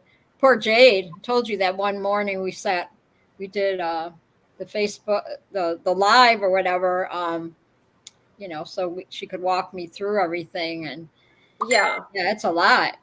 Were you able to do it? It kicked me out of the chat. Hang on, I'm trying to reconnect the chat, but I got my phone on too, so it's trying to. Because I went in there, it's trying to double. Oh. Book me here. Verify it's you. 45. Yes, it's me. 45. I'm doing a picture real quick for my friend. I'm gonna get her to one. This is the gal that I was talking about that's no bigger than me. That's doing all this bodybuilding, training stuff. And then I have another gal she's 56, 57, something like that works out, but she's doing more into the legs. Her legs are like huge now. What kind of, I know they have different bodybuilders, right? There's different names for there's different levels and there's different. Yeah. She's as tall as me, but she's really. There's a lot of different categories of it. And you were talking about, she had to change her, and the same with my other friend who's my size, had to do a lot of change the diet, your eating habits and all that stuff. So for me personally, mine is not, I don't want to. Yeah, the diet's a big. Just I guess mine would be more like strength, right? Strengthening, or what do you call it? You just want to stay in shape. You just want to stay in shape, probably tone up a little bit and just gain a little strength. Yeah. Because I only weigh 107. So, but I'm real petite, as the saying goes, but how tall are you? Just tone everything. How tall are you? 5'2". Okay. So I'm like, I'm little in that aspect, but I'm always into working on the core. So I like to do those because I was told the laterals with the weights are real good for the core, to strengthen the core part or whatever. Because I've always had that little, I don't know what you call it, when you get some of them, how when they work out and their stomach's like really tight kind of thing. Can you see that? Yeah, I would love that. Can you see the comments, Rachel? Yes, I can. So I put Facebook. See if it copied it across right. Rachel Williamson Blocker. Yes, and it did. Instagram is rachelblocker.pt. Yes. Okay. Thank you. That's how you can get a hold of Rachel on Facebook and Instagram. Yep. And if you follow her on either one of those, you get the option to private message her. So if you need any more information, catch her on Facebook or Instagram. Awesome, Gypsy. You're the best. Will Floss said 1-800-Kramer for all your technical questions. Okay, so I majored in drafting and minored in computer programming. Oh, not to date myself, but when I minored I'm telling you, this girl, what have you not done? I'll date myself because when I minored in computer programming, the classes were Basic, COBOL, Fortran, all like the ones and zeros. It was all binary code. You didn't get to just type in what you wanted from the computer. Right. And you darn sure didn't get to say, "Hey Siri, what's the answer to this question?" Because there was no. I worked on a Wang 2200 computer, which was the bigger, about 4 times the size of the RV that I live in, enclosed in a glass room. And the outside, around the outside of the glass room was a bunch of dummy terminals.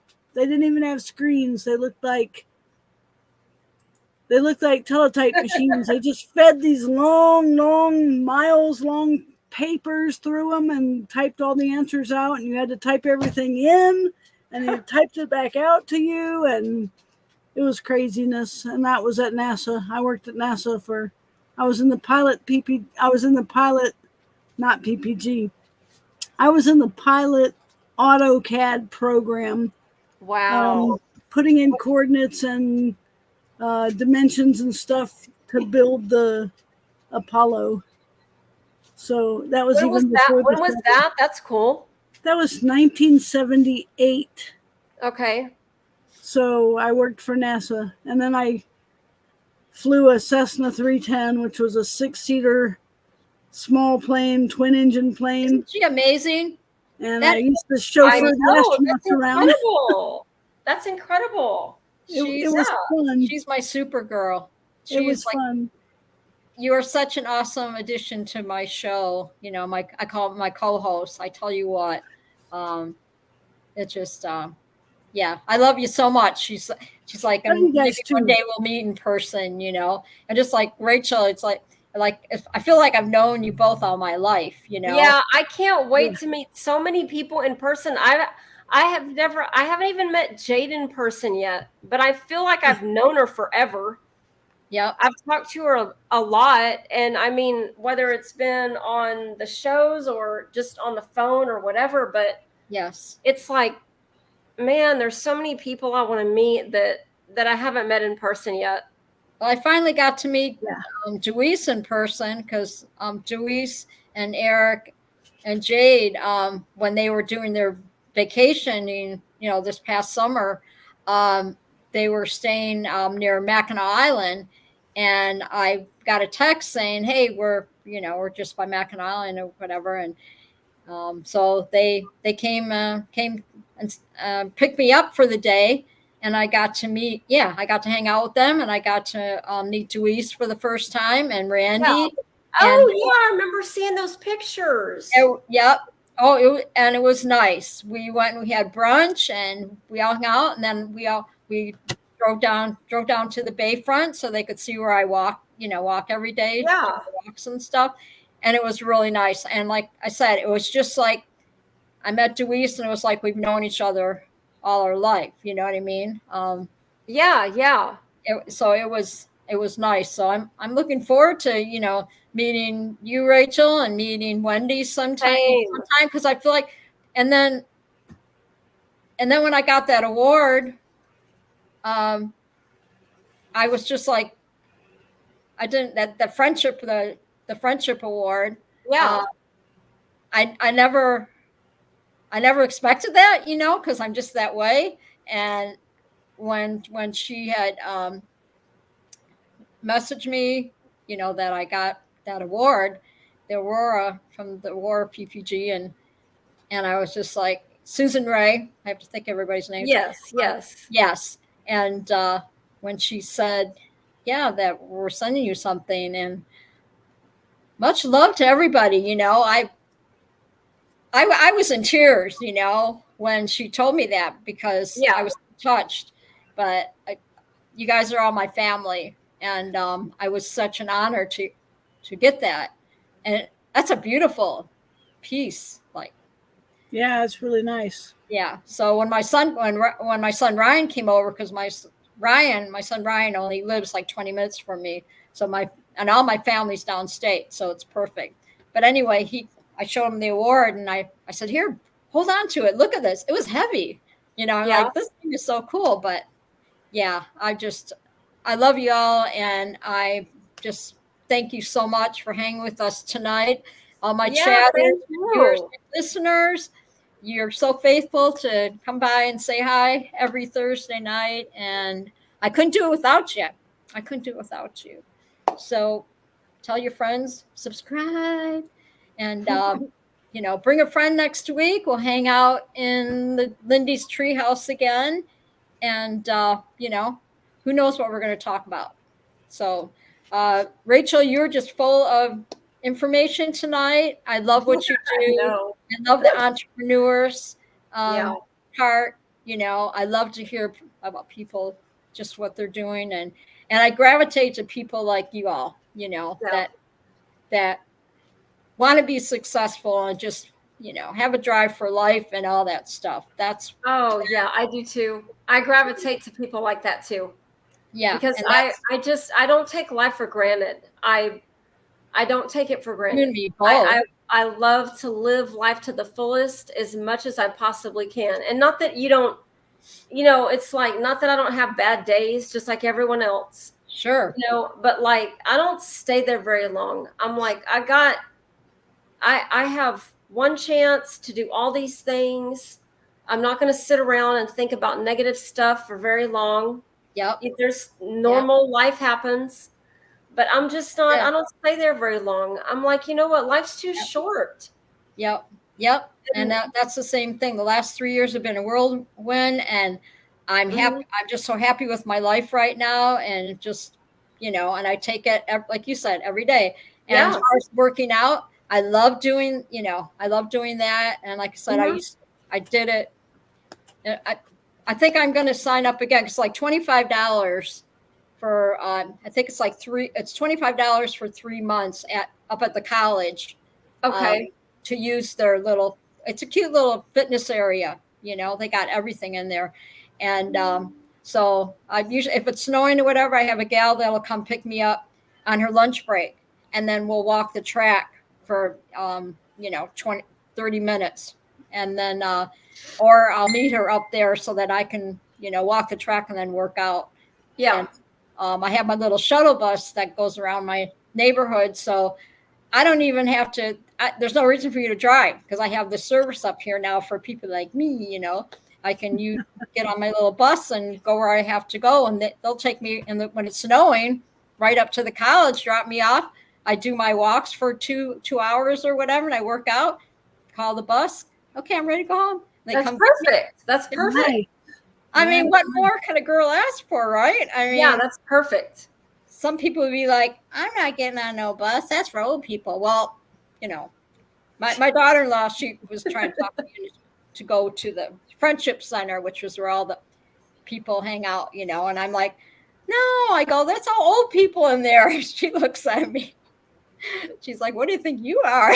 Like, so, yeah. I just say whatever works, just whatever works. You hello. Just all right. Make So we're gonna call it a night.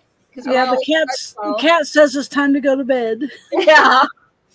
They don't need to see you. Yeah, she's so funny. She knows. She's my buddy. She's my buddy. My rescue kitty. She's my rescue kitty. I know my dog's probably wondering where I am. She's inside the house. Oh, okay. She's through the door, but she's inside the house, and she's like, I know she can hear me out here, and she's probably like, where is she? Yeah, because they know our schedule and everything. But thank you so much, Rachel. Yeah. You're welcome back anytime. You know where to find us and all that stuff at Lindy's Treehouse on Thursday nights. And what do we always say, Gypsy? Tell me what goes on during the week, the shows that go on during the week. Oh, tomorrow night we got Scuba Vapes at 7 p.m. That's a fun show. Eastern time. No, 8 p.m. What is it Eastern time? I don't know. It's 7 p.m. in Texas, Rachel. He's in Virginia, so whatever. Well, okay. So what is it? It's Eastern. What time Eastern did you say? What is it? 8 o'clock? Yes. So I'm an hour behind you guys. So if you're like right now for me it's 9. Yeah, it's 7 o'clock for us, Rachel. Okay. So 7 o'clock tomorrow night, Scuba Vapes. That's a great show, Rachel. Yeah, and then I'll send you the link. Tuesday night is our Tuesday night hangout with Never Trust a Skinny Chef Shane at 7 p.m. And then Wednesday night, I don't know if Jade will be doing it next week because surgery tomorrow. But normally Wednesday nights at 7 o'clock, Just Wanna Fly with Jade, Flying Flamingo Jade. Yep. And that brings us back to Thursday nights. That's right. Oh, 8 p.m. Eastern time, Scuba said, but it's okay. Rachel, you and I are in Texas. That's all the one that counts anyway. So it's 7 o'clock. There you go. Yeah, exactly. There you go. Yep. And that's what, I look at it because I've been following all these shows for how many years. And I look at it. It's not a competition. I want to see, and that's why I have the show. I want to see everybody succeed. That's how I. Oh, That's how I look absolutely. at Me this. too. Yeah. And that's why, that's why at the end of the show I say, Gypsy, what shows are out there, and I get like my other little friend Michelle Aldridge. She comes on the show with us now, and I send her the links to the show. Tell everybody the other shows, and tell her to subscribe to their shows too. So that's what it's about. And Friday night, Scuba Vapes, he has flip coins and mod heists. He's and got a fun show. All kinds of fun stuff happening. So with his sidekick Munchkin. Munchkin helps him on the show, so they're a good team. I love you, Munchkin. I love you, girl. So get on those and meet some more people, and I'll send you Rachel. I'll send you his link tomorrow or whatever when he puts it in the puts it on YouTube, so you can jump in, subscribe, and say hi and all that stuff. So it's fun. Yeah. But anyway, we're gonna say good night. Yep. Like I said, I love you all and much love. We always do a little heart thing. Oh, I'm gonna do it too. Yes. Yeah. So you do it right. I do it like like an old lady. Yeah, I do it like an old old lady. There you go. There you go. This is especially for Jade tonight too. Yes. Yes. Yes. We love you, Jade. Jade. Like extra Jade. I love you so much, girl. I love both of you, and I'm not gonna get all emotional here, but I was like so sad all day today, just worrying about them, and I'm just all I can do is just keep praying, pray about them, and I'll pray that everything goes good tomorrow and all that, because they're my family. You guys are all my family. So. Beginning of a new chapter. She's gonna do great. Beginning of a new chapter. So yes, yep. Love you. Sending out lots of prayers. I've been reduced to sidekick.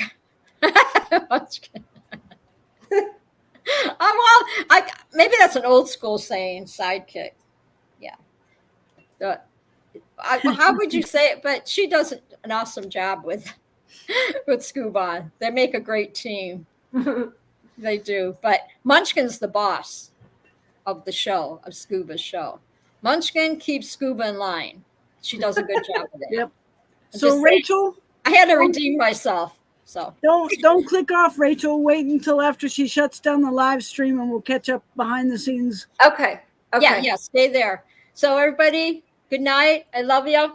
I love you bunches. Everybody be safe out there. Oh, wait. Before, I always read my last thing here. All right. Okay. I always have the little closing thing. A life well lived is simply a contemplation of days well spent. You can accomplish so much in all the years ahead just by making sure that you try to do at least one memorable, meaningful, fun, or fulfilling thing before the setting of each sun. And remember that it really is within the reach of everyone to become independently wealthy in the most gratifying way. All you have to do is treasure every single day. So very true. Just remember that. And I'll see you all next week. There you go. Yep. Much love. And we're going to sign up. Okay. I'm ending it. Bye-bye. All right. We're ending.